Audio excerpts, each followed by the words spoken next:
Christian response క్రైస్తవ స్పందన episode number 120.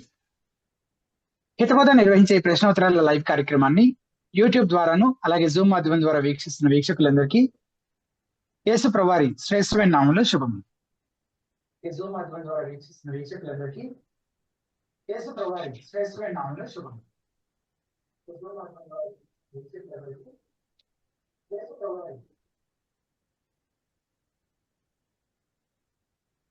ప్రతి మంగళవారం లాగానే ఈ మంగళవారం కూడా ఈ రీతిని కార్యక్రమాన్ని జరిగించుకునే కృపను ధన్యతను ప్రభు మనకి ఇచ్చినందుకు ప్రభువుని స్తుతిస్తూ ఆ చిన్న ప్రార్థనతో మనం ప్రారంభించుకుందాం. దయచేసి వీక్షకులంతా నాతో పాటు ప్రార్థనలో ఏకీభవించాలని మనం చేస్తాం.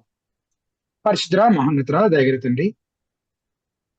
మరి ఈ 120 ఎపిసోడ్ మరి ఈ రోజు ఈ మంగళవారం రోజున ప్రభు మేమందరం మరొకసారి ఈ కార్యక్రమం కొరకు జాయిన్ అయ్యి ప్రభు మరి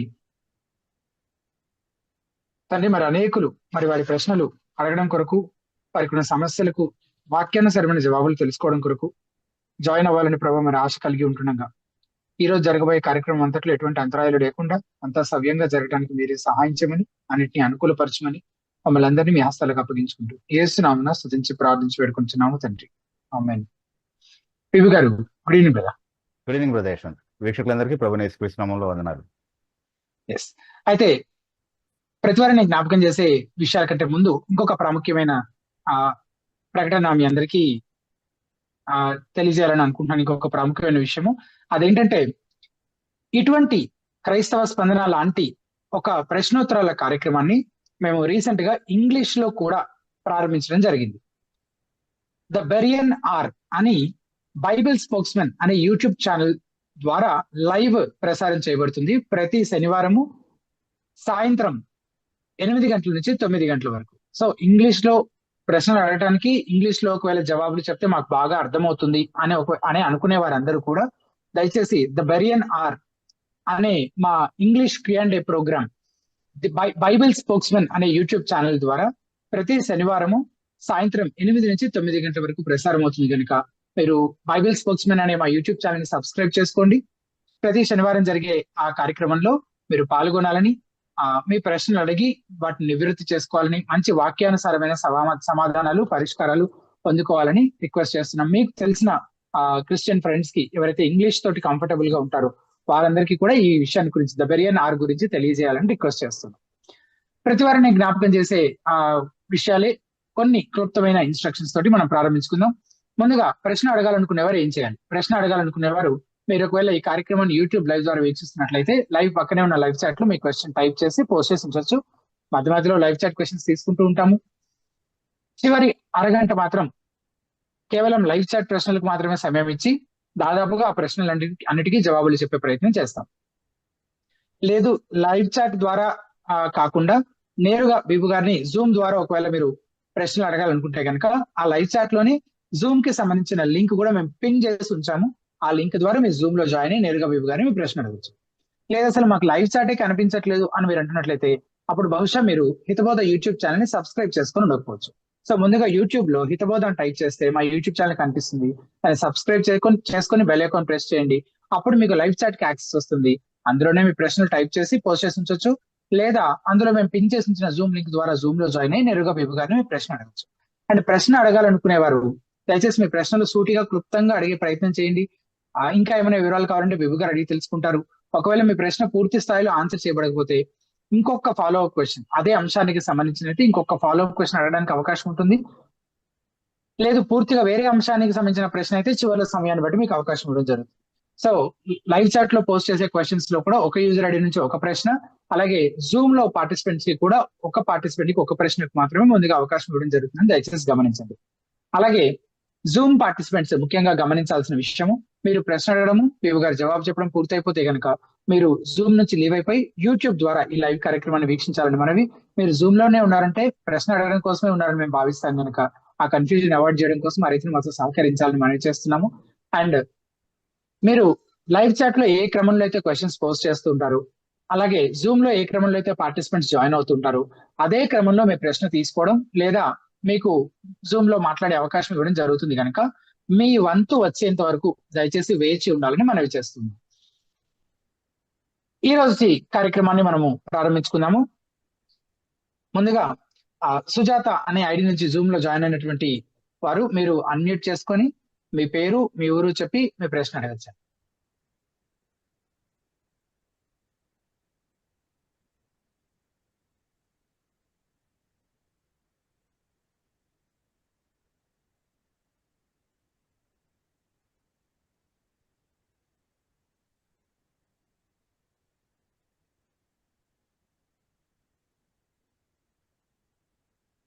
సుజాత అనే ఐడి నుంచి జాయిన్ అయినటువంటి వారు మీరు అన్మ్యూట్ చేసుకొని మీ పేరు మీ ఊరు చెప్పి మీ ప్రశ్న అడగచ్చు.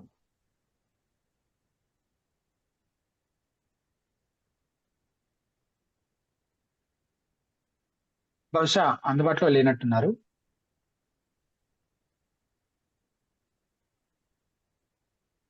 బహుశా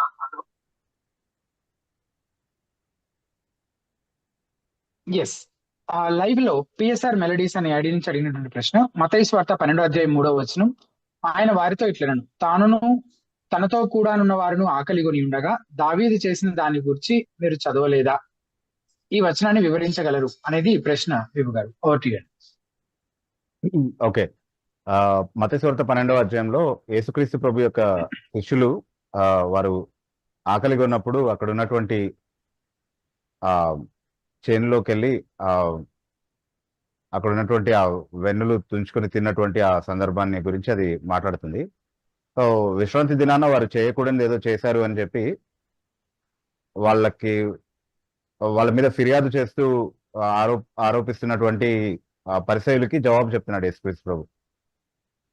అయితే ఒక అత్యవసర పరిస్థితిలో ఆచార సంబంధమైనటువంటి ఒక నియమానికి మినహాయింపులు కల్పించవచ్చు. ఎందుకంటే నేను బలినే కోరేవాడిని కనికరాన్ని బలిని కోరను కానీ కనికరాన్ని కోరేవాడిని అని దేవుడు చెప్పినటువంటి ఆ నియమాన్ని బట్టి ఆలోచించినప్పుడు బలి అర్పణ అనేది దేవుడు ఆచార సంబంధంగా ఆజ్ఞాపించింది. అయినప్పటికీ ఆయన కనికరానికి ప్రాధాన్యత ఇచ్చేటటువంటి దేవుడు అన్నటువంటి ఆ కోణాన్ని అక్కడ వాళ్ళకి నేర్పిస్తా ఉన్నాడు. అంటే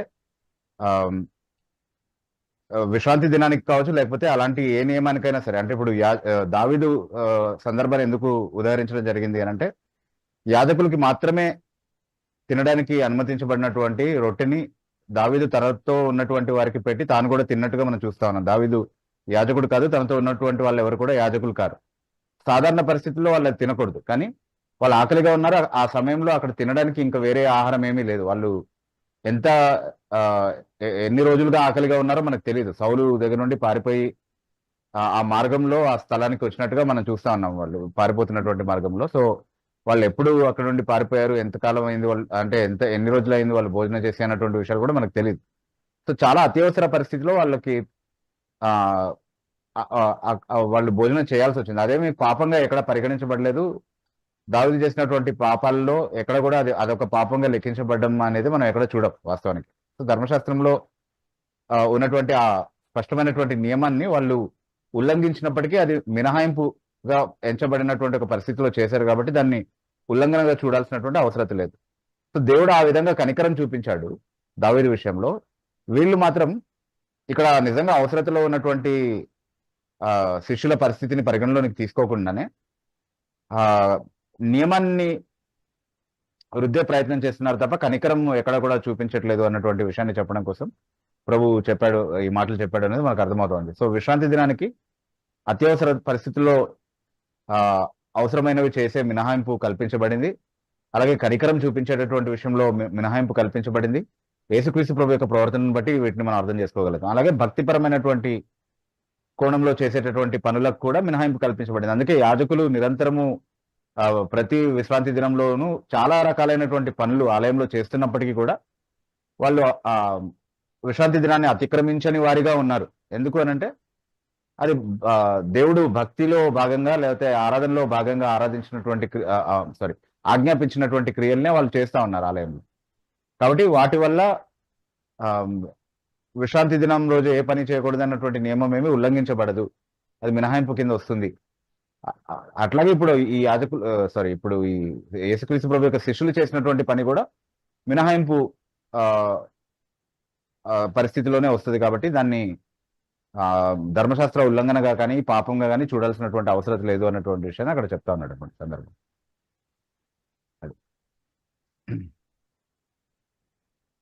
ఎస్. తర్వాత జూమ్ లో సుజాత అనే ఐడి నుంచి జాయిన్ అయినటువంటి వారు మీరు అన్మ్యూట్ చేసుకొని మీ పేరు మీ ఊరు చెప్పి మీ ప్రశ్న అడగవచ్చు. బ్రదర్ ప్రైజ్ లార్డ్ అండి. Praise lord. Praise lord. Brother నా పేరు జాన్, నేను హైదరాబాద్ నుంచి మాట్లాడుతున్నాను. ఓకే. ఎస్ బ్రదర్, మీ ప్రశ్న అడగచ్చు. యా బ్రదర్, నా ప్రశ్న ఏంటంటే బ్రదర్, ఒక ఫేమస్ ప్రీచర్ ఆయన ఏం చెప్తారంటే, ఎవరైనా నరకానికి పాపమును బట్టి పోరు, యేసుక్రీస్తుని తృణీకరించడం వల్ల నరకానికి పోతారు తప్ప పాపమును బట్టి ఎవరు ఈ లోకంలో నరకానికి పోరు అని మాట్లాడుతున్నారు బ్రదర్. దీని గురించి అంటే నిజంగా యేసుక్రీస్తుని తృణీకరించడం వల్లనే నరకానికి పోతామా, లేకపోతే పాపమునకు జీతం మరణం అని వాక్యం చెప్తుంది కదా, ఈ లేఖన అంటే పాపాన్ని బట్టి నరకానికి పోతామా, కొంచెం ఎక్స్ప్లెయిన్ చేస్తారు బ్రదర్. ఇది చాలా మందికి అంటే నేను చాలా మంది నాకు నా దృష్టికి తీసుకొచ్చారు. నేను కూడా దీని గురించి అంటే కన్ఫ్యూజన్ లో ఉన్నాను. కొంచెం దీని గురించి క్లారిటీ ఇస్తారు బ్రదర్. తప్పకుండా. చాలా మంచి ప్రశ్న అడిగారు. ఏ వ్యక్తి అయినా తన పాపాన్ని బట్టే శిక్షా విధికి లోనవుతాడు అన్నటువంటి విషయాన్ని ముందుగా మనం ప్రాథమికంగా గుర్తించాలి. ఎందుకంటే పాపానికి జీతం మరణం, మీరు కరెక్ట్ గా ఐడెంటిఫై చేసి చెప్పారు. వాక్యం అదే బోధిస్తా ఉంది. సో పాపంలో ఉన్నటువంటి ఏ వ్యక్తి అయినా సరే తప్పకుండా నరకపాత్రుడై ఉన్నాడు, శిక్షా విధికి లోనై ఉన్నాడు అన్నటువంటిది బైబిల్ ఇచ్చేటటువంటి బోధ. అయితే ఆ శిక్షా విధి నుండి తప్పించుకోవడానికి పరిష్కారంగా దేవుడు యేసుక్రీస్తు ప్రభు ద్వారా ఏర్పాటు చేసినటువంటి విమోచనను సువార్తలో ప్రకటించి ఆ పాప శిక్ష నుండి తప్పించుకునేటటువంటి అవకాశాన్ని అందరికీ ఇస్తున్నాడు. ఎవరైతే విశ్వసించి మారుమనసు పొంది దాన్ని ఆ సువార్తను అంగీకరిస్తారో వారు శిక్షా విధిని తప్పించుకుంటారు. అయితే యేసుక్రీస్తు ప్రభుని తృణీకరించేటటువంటి ఈ సువార్త తిరస్కారులు ఎవరైతే ఉన్నారో వాళ్ళు వారి పాపాన్ని రెట్టింపు చేసుకుంటున్నారు. వాస్తవానికి అంటే వాళ్ళు ఆల్రెడీ పాప స్థితిలోనే ఉన్నారు. వాళ్ళు చేసినటువంటి పాపాలు సరిపోతాయి వారిని నరకానికి పంపించడానికి, కానీ వారి పాపాన్ని వారు మరింత రెట్టింపు చేసుకుంటున్నారు అన్నది వాస్తవం. ఒకవేళ అంగీకరిస్తే వాళ్ళు వారి పాపాలన్నీ పరిష్కరించబడతాయి. యేసుక్రీస్తు ప్రభు ద్వారా వారు దేవుని చేత అంగీకరించబడతారు, దేవుని బిడ్డలవుతారు, వాళ్ళకి నిత్య జీవం అనుగ్రహించబడుతుంది. కాబట్టి ఇంకా నిత్య మరణం అనేది, నరకం అనేది వాళ్ళకు ఉండదు. కానీ ఎవరైతే తిరస్కరిస్తారో వారు వారి పాపాలని మరింత రెట్టింపు చేసుకుంటున్నారు. ఎందుకంటే పరిష్కారం వారికి అనుగ్రహించబడినప్పుడు, ఆ పరిష్కార మార్గం వారికి చూపించబడినప్పటికీ కూడా వారు దాన్ని తిరస్కరించారు. కాబట్టి మరింత నరకపాత్రులు అవుతారు అన్నది వాస్తవమే. కాకపోతే ఒక వ్యక్తికి సువార్త వినే అవకాశం ఎప్పుడూ రాలేదనుకుందాం. అయినప్పటికీ అతను తన పాప స్థితిలో ఉన్నాడు కాబట్టి తాను చేసినటువంటి పాపం అంటే తనకు అనుగ్రహించబడినటువంటి వెలుగు ఏదైతే ఉందో దాన్ని బట్టి అతను నమ్మకంగా జీవించలేదు. కాబట్టి ఆ పాపం చాలు అతన్ని నరకానికి పంపించడానికి. కాబట్టి ఒక వ్యక్తి పాపి కాబట్టే నరకానికి వెళ్తాడు, అంతేగాని పరిష్కారము తిరస్కరించాడు కాబట్టి కాదు అన్నటువంటి విషయాన్ని మనం అర్థం చేసుకోవాలి. కానీ ఎవరైనా ఒకవేళ పరలోకానికి వెళ్తున్నారు అని అంటే అది కేవలం దేవుడు ఇచ్చినటువంటి పరిష్కార మార్గాన్ని వాళ్ళు అంగీకరించగలిగారు కాబట్టి, ఆ సామర్థ్యాన్ని దేవుడు వాళ్ళకి ఇచ్చాడు కాబట్టి వాళ్ళు పరలోకానికి వెళ్ళగలుగుతున్నారు. మిగతా వాళ్ళు వారి పాపాలని బట్టే నరకానికి వెళ్తున్నారు అన్నటువంటి విషయాన్ని మనం అర్థం చేసుకోవాలి. ఎందుకంటే సువార్త వినని చాలా మంది కూడా ఉన్నారు, వాళ్ళు కూడా నరకానికే వెళ్తారు. వాళ్ళేమి సువార్త తిరస్కరించిన కారణాన్ని బట్టి వెళ్ళట్లేదు, కానీ వాళ్ళు పాపులు కాబట్టే వాళ్ళు నరకానికి వెళ్తున్నారు అన్నటువంటి విషయాన్ని అర్థం చేసుకోవాలి.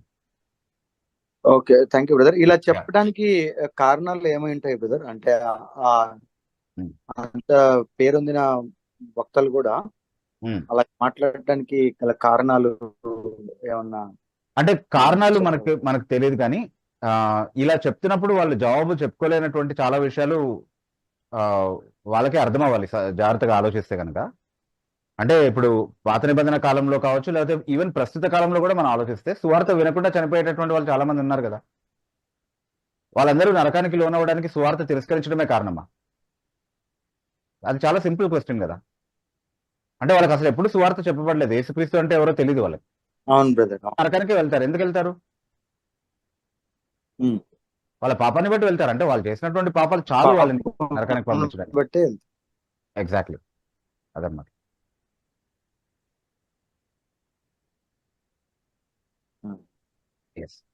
Thank you brother, thank you so much. Thank you brother. Yes. తర్వాత హరిప్రియ అనే ఐడి నుంచి జాయిన్ అయినటువంటి వారు మీరు అన్మ్యూట్ చేసుకొని మీ పేరు మీ ఊరు చెప్పి పరిచయం చేసుకొని మీ ప్రశ్న అడగచ్చు. Hello, Bibona. Am I audible? Yes you are audible. Yes yes hello అన్న, హలో యశ్వంత్. నా Yes. పేరు హరిప్రియ. నేను కోలాలంపూర్ నుంచి మాట్లాడుతున్నానండి. ఎస్ ఎస్ ఓకే, నా question related to I think somewhere related to ఇప్పుడే అడిగిన బ్రదర్ అడిగిన క్వశ్చన్ కి. Okay. But when we preach gospel, we ask people to repent of their sins, isn't? అవును. So for a person who actually doesn't know about the sin of Adam that has come to us, what are we trying to tell him to repent of? Is it just his works? చాలా మంచి ప్రశ్న అడిగారు sister. ఏంటంటే ఇప్పుడు మారుమనసు పొందు, పాపక్షమాపణ పొందుకో అని మనము ప్రకటిస్తున్నప్పుడు కాంటెక్స్ట్ తెలియకుండా అసలు పాపం అంటే ఏంటి, అసలు నేనేం పాపం చేశాను, దేని విషయంలో నేను మారుమనసు పొందాలి అన్నటువంటి విషయాలు తెలియకుండా ఎలా మారుమనసు పొందగలడు అసలు? కాబట్టి సువార్త, చాలా మంది ప్రకటించేటటువంటి సువార్తలో స్పష్టత లేదు అన్నటువంటి విషయం మనకు అర్థమవుతోంది. అయితే ఆదాము చేసినటువంటి పాపాన్ని బట్టి కాదు మనం మారుమనసు పొందేది, అది తర్వాత మనం తెలుసుకుంటాం. అసలు మన పాపానికి మూలం ఏంటి, అందరూ పాపులుగా ఉండడానికి కారణం ఏంటి, అసలు ఇది ఎక్కడ ప్రారంభమైంది ఈ సమస్య అంతా అనేది మనం విశ్లేషించి అర్థం చేసుకునే విషయం తర్వాత ఆదాం పాపం గురించి మాట్లాడతాం. అది తెలుసుకోవడం అవసరం లేదు. కానీ చాలా మందికి వాళ్ళు ఉంటున్నటువంటి పరిస్థితి ఏంటో కూడా తెలియదు. అంటే వాళ్ళు జీవిస్తున్నటువంటి జీవితం పాపపు జీవితం, అందులో పాపం అనేది ఒకటి ఉంది, వాళ్ళు గుర్తించినటువంటి దేవుని దృష్టికి అంగీకారం కానటువంటి ఒక స్థితి వారి జీవితంలో ఉంది అన్నటువంటి విషయాన్ని వాళ్ళకి అర్థమయ్యేలా చెప్పగలగాలి ముందు మనం. అందుకే ముందు వాళ్ళకి దేవుని యొక్క ఆజ్ఞలు తెలియకుండా, దేవుని యొక్క న్యాయ విధులు తెలియకుండా, ఏ ఆజ్ఞను బట్టి లేదా ఏ ప్రమాణాన్ని బట్టి వాళ్ళు పాపం చేసినట్టుగా పరిగణించబడుతున్నారు దేవుని దృష్టికి అన్నటువంటి విషయాలు తెలియకుండా వారి పాపాలని గురించి వాళ్ళు గుర్తించడం కానీ, దాని గురించి దుఃఖించడం కానీ, దాని గురించి మారుమనసు పొందడం కానీ ఎప్పుడు సాధ్యపడదు. కాబట్టి ముందుగా అసలు పాపాన్ని గురించినటువంటి బోధ సరిగా చేయాలి. అంటే ఏది పాపంగా పరిగణించబడుతుంది దేవుని దృష్టిలో అన్నది. ఇప్పుడు మామూలుగా మనం యేసుక్రీస్తు ప్రభు కొండ మీద ప్రసంగాన్ని మాత్రమే తీసుకున్నా సరే, నరహత్య చేయకూడదు, వ్యభిచారం చేయకూడదు, ఇట్లాంటి ఆజ్ఞలు చెప్పినప్పుడు నేను అలాంటివి ఏమి చేయను, నేను చాలా మంచోడిని, చాలా మంచిదాన్ని అనుకునే వాళ్ళే చాలా మంది ఉంటారు. కానీ ఆయన నిర్వచనంలో నరహత్య అంటే ఏంటి, వ్యభిచారం అంటే ఏంటి అన్నటువంటి విషయాలు చాలా స్పష్టంగా చెప్పినప్పుడు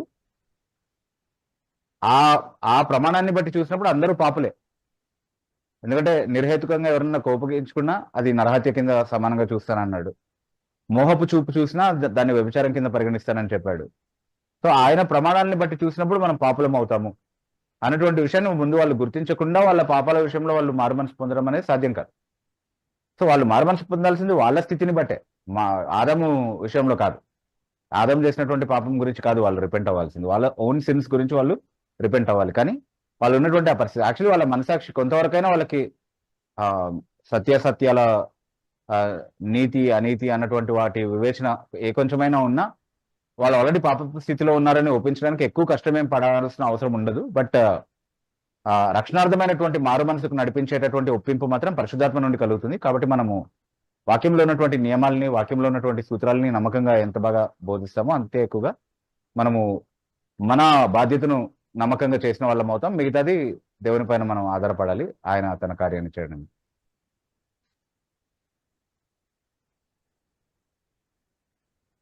ఎస్ సిస్టర్. ఓకే బిబోనా, ఒక ఫాలో అప్ క్వశ్చన్. సో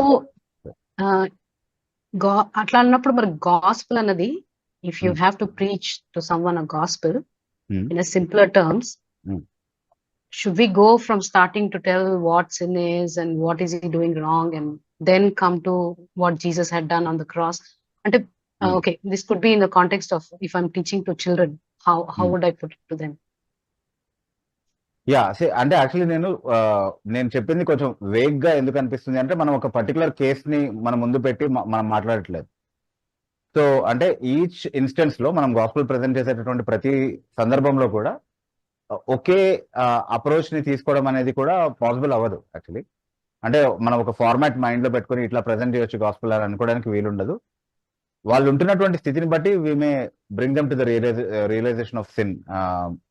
వాళ్ళ ఏజ్ ఫ్యాక్టర్ ఒకటి ఉంది, మీరు చిల్డ్రన్ అంటున్నారు, వాళ్ళు చిల్డ్రన్ అయి ఉండొచ్చు, లేకపోతే యూత్ అయి ఉండొచ్చు, లేకపోతే ఓల్డ్ పీపుల్ అయి ఉండొచ్చు. So and they may be under different circumstances in their life. So ఆ పరిస్థితుల్ని మనం సరిగ్గా అసెస్ చేయకుండా వాళ్ళని ఎక్కడి నుంచి మనం వాళ్ళతో కనెక్ట్ అవ్వగలుగుతాము, వాళ్ళు అర్థం చేసుకునే విధంగా అనేది అసెస్ చేయలేము. కాబట్టి in each case there is a different way, but content మాత్రం ఇదే అయి ఉండాలి.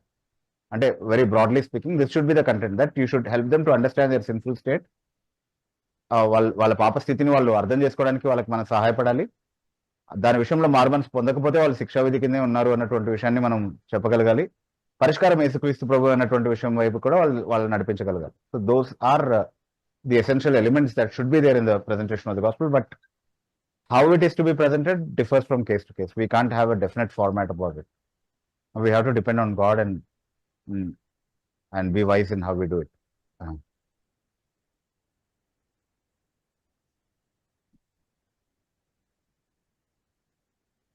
ఓకే అన్న, thank you Yeah. So much. Yeah, thank you. Yes sister. తర్వాత థ్యాంక్ యూ సో మచ్. తర్వాత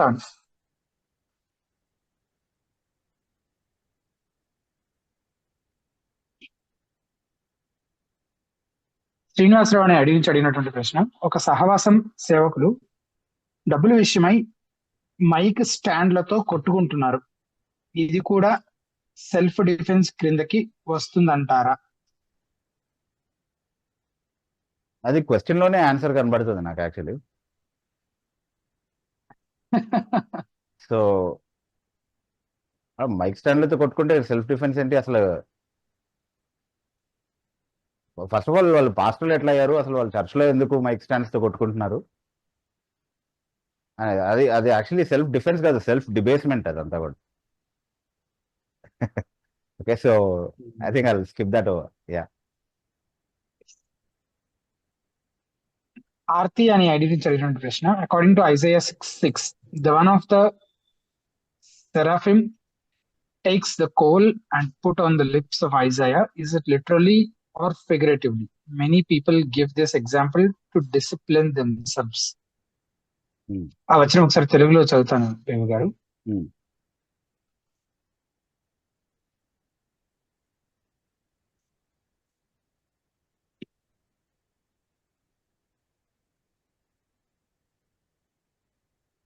యెషయా గ్రంథం 6:6 అప్పుడు ఆ శరాపులలో ఒకడు తాను బలిపీఠం మీద నుండి కారుతో తీసిన నిప్పును చేత పట్టుకుని నా యొద్దకు ఎగిరి వచ్చి నా నోటికి దాన్ని తగిలించి, ఇది నీ పెదవులకు తగిలిను కనుక నీ పాపమునకు ప్రాయశ్చిత్తమాయను, నీ దోషము తొలగిపోయినన్నాను. నేను 7వ వచనం కూడా కలిపి చదివాను దేవు గారు. సో ఈ వచనంలోని సంగతుల్ని అలంకారప్రాయంగా చెప్పినట్టుగా తీసుకోవాలా లేదా అక్షరార్థంగా చెప్పినట్టు తీసుకోవాలా? కొంతమంది మనల్ని మనం క్రమశిక్షణ చేసుకోవాలి అని చెప్పడం కోసం ఈ వచనాన్ని చూపిస్తా ఉన్నారు చాలా మంది. సో దీన్ని ఎలా అర్థం చేసుకోవాలి? ఫస్ట్ మనం గుర్తించాల్సిన విషయం ఏంటి అంటే ఇది ఒక దర్శనం. యెషయా 6వ అధ్యాయంలో మనం చదివేటటువంటి సందర్భం ఒక దర్శనం. వాస్తవానికి అది నిజంగా జరిగిన ఒక సంఘటన కాదు, అది ఒక దర్శనము. ఆలయంలో యెషయా ఉంటున్నప్పుడు ఆయన దేవుడు సింహాసనాసీనుడిగా కూర్చోవడము, దేవుని ముందు పరిశుద్ధ దూతలు ఆయన్ని ఆరాధించడము, వారు కూడా ఆయన ముఖాన్ని చూడలేక వాళ్ళ ముఖాలని కాళ్ళని కప్పుకుంటూ రెక్కలతో ఆయన సన్నిధిలో ఆయన్ని ఆరాధిస్తున్నటువంటి ఒక సన్నివేశాన్ని చూపిస్తున్నారు అక్కడ. అది చూసినప్పుడు తన అయోగ్యతను గుర్తించి నేను అపవిత్రమైన పెదవులు కలవాడిని అన్నటువంటి ఒప్పుకోలు యెషయా చేయడం మనం చూస్తున్నాం ఆ సందర్భంలో కదా. అప్పుడు బలిపీఠం దగ్గర ఉన్నటువంటి what was that, the coal, how does Telugu Bible put it? కారుతో ద కోల్, కారుతో తీసిన నిప్పును, ఆ నిప్పు ఏదైతే తీసుకొచ్చి తన పెదవులకి తగిలించాడో దాని ద్వారా నీ దోషం పరిహరించబడింది, నీ పాపాలు పరిహరించబడ్డాయని చెప్తున్నాడు. అది బలిపీఠం దగ్గర నుండి తెచ్చారు అన్నటువంటి విషయాన్ని మనం గుర్తించాలి అక్కడ. ఫస్ట్ ఆఫ్ ఆల్ బలిపీఠం అనేది పాప పరిహారార్థమై దేవుడు నియమించినటువంటి ఏర్పాటును సూచిస్తుంది. ఆ నిప్పు తీసుకొని వచ్చాడు అంటే అది దహన బలికి సంబంధించినటువంటి ఒక పిక్చర్ అనేది మనకు అర్థమవుతోంది. సో బలి అర్పణ ద్వారా దానితో ఉన్నటువంటి అతనికి ఉన్నటువంటి ఆ నిప్పు ద్వారా దేవుడు ఏదైతే శుద్ధీకరించేటటువంటి కార్యాన్ని చేశాడో ఆ బలిపీఠం నుండి తీసినటువంటి దాన్ని బట్టి అతను శుద్ధుడయ్యాడు. అంటే దేవుడు అతని పాపాన్ని పరిహరించాడు, బలి అర్పణ కారణంగా దేవుడు అతని పాపాన్ని పరిహరించాడు అన్నటువంటి విషయాన్ని, అది యేసుక్రీస్తు ప్రభు యొక్క బలి అర్పణకు కూడా సాదృశ్యంగా ఉంది. ఏ విధంగా అయితే దేవుడు మనం పాపాలు ఒప్పుకున్నప్పుడు ఆయనే మన పాపాలకు ఒక పరిహారాన్ని ఇస్తాడు అన్నటువంటి వాగ్దానం ఉందో లేఖనాల్లో, దానికి అది సాదృశ్యంగా ఉంది. సో ఇది అక్షరాల్లో జరిగినది కాదు, అదొక సంఘటన కాదు, అదొక దర్శనం అనేది కనబడతా ఉంది. అట్లాగే సాదృశ్యప్రాయంగా అది యేసుక్రీస్తు ప్రభువుని ఆయనలో దేవుడు చేసినటువంటి పాప పరిహారార్థమైనటువంటి బలి అర్పణకు సూచనగా అది ఉన్నట్టుగా కూడా మనం చూస్తూ ఉన్నాం. కాబట్టి ఖచ్చితంగా అది అక్షరార్థంగా తీసుకోవడానికి వీల్లేదు. దాంట్లో డిసిప్లిన్ కి సంబంధించింది ఏమీ లేదు. అంటే పర్టికులర్ గా ఆ విషయంలోనే డిసిప్లిన్ కి సంబంధించింది ఏమీ లేదు. పాపం అప్పటి వరకు చేసినటువంటి పాపాన్ని పరిహరించేటటువంటి విషయాన్ని గురించి మాట్లాడుతున్నాడు. డిసిప్లిన్ అనేది క్రమశిక్షణ, అది క్రమక్రమంగా మనము అలవర్చుకునేటటువంటి మంచిని సూచిస్తా ఉంది ఆ మాట క్రమశిక్షణ అనేది. ఇది వెంటనే తన దోషం పరిహరించబడేటటువంటి ఒక స్థితిని గురించి మాట్లాడుతా ఉంది. సో ఇది పాపం క్షమించబడి నీతిగా తీర్చబడటాన్ని గురించి మాట్లాడుతుంది అనేది చాలా స్పష్టంగా అర్థమవుతుంది. I hope that answers. Yeah, yes విభు గారు. అలాగే వెంకటేష్ అనే ఐడి నుంచి అడిగినటువంటి ప్రశ్న కన్న తల్లిదండ్రులను కాకుండా ఆత్మీయ తండ్రి లేక తల్లి అని వేరే వారిని పిలవడం సరైనదేనా? ఒకవేళ పిలిస్తే ఎవరిని పిలవాలి? అది ఈ ప్రశ్న విభు గారు.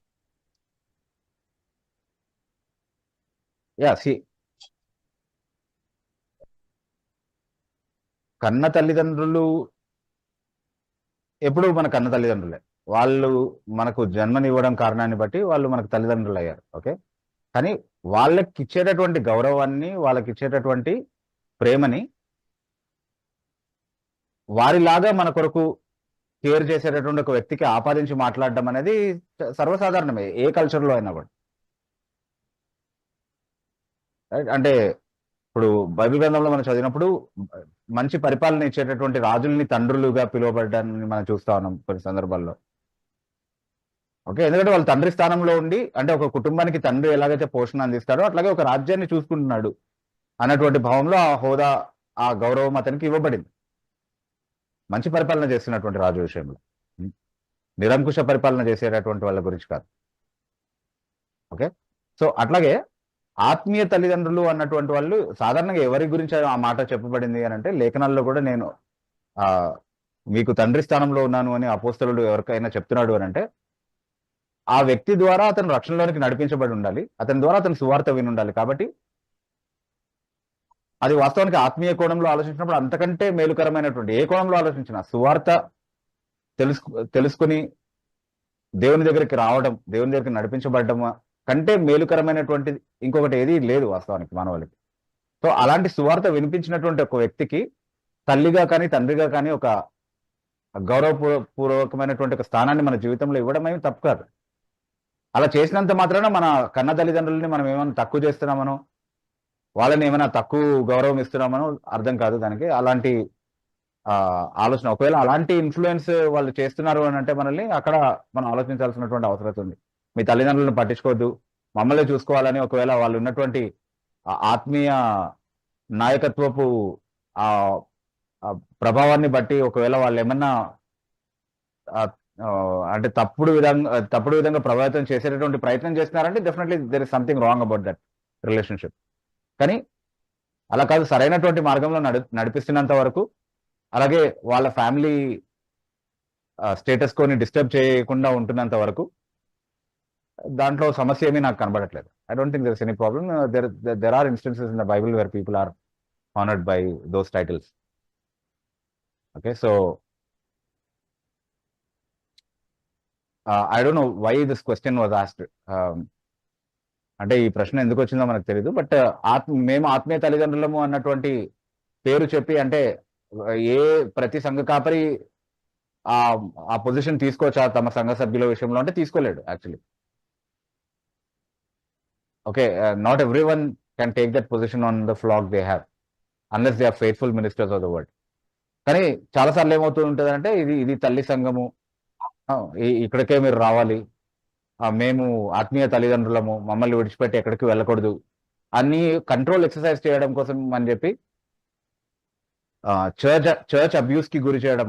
అంటే చర్చ్ అబ్యూస్ అనే పదం నేను ఒకవేళ వాడగలిగితే, అంటే చర్చ్ పేరు చెప్పుకొని అబ్యూస్ చేయడానికి, అంటే వాళ్ళని కంట్రోల్లో పెట్టుకోవడానికి, వాళ్ళు ఒకవేళ తప్పు బోధిస్తున్నా, తప్పు పనులు చేస్తున్నా, తప్పు పనులు చేయిస్తున్నా దాన్ని క్వశ్చన్ చేయకుండా ఉండడం కోసం ఆల్టర్నేటివ్స్ వేరే ఎక్కడ ప్రత్యామ్నాయాలు వెతుక్కోకుండా ఉండడం కోసం ఒకవేళ కంట్రోల్ చేసే ప్రయత్నంలో ఒకవేళ ఆ హోదా ఎవరైనా తీసుకోవాలనే ప్రయత్నం చేస్తుంటే కనుక డెఫినెట్లీ దాన్ని ప్రశ్నించాలి, ఖండించాలి. సో అది మనకే అనిపించాలి వీళ్ళకి నిజంగా మన తల్లి స్థానం కానీ తండ్రి స్థానం కానీ ఇచ్చే అంత సీన్ ఉంది వీళ్ళకి అని మనకు అనిపిస్తే మనం ఇవ్వాలి, కానీ అది వాళ్ళేమి బలవంతంగా అడిగి తీసుకునేటటువంటి స్థానం కాదు అన్నది మనం అర్థం చేసుకోవాలి.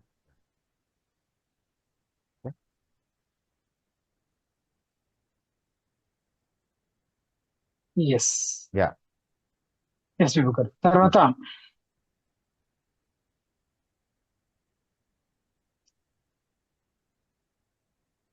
సామాన్య అడి నుంచి జాయిన్ అయినటువంటి మీరు అన్మ్యూట్ చేసుకొని మీ పేరు మీ ఊరు చెప్పి ప్రశ్న అడగండి.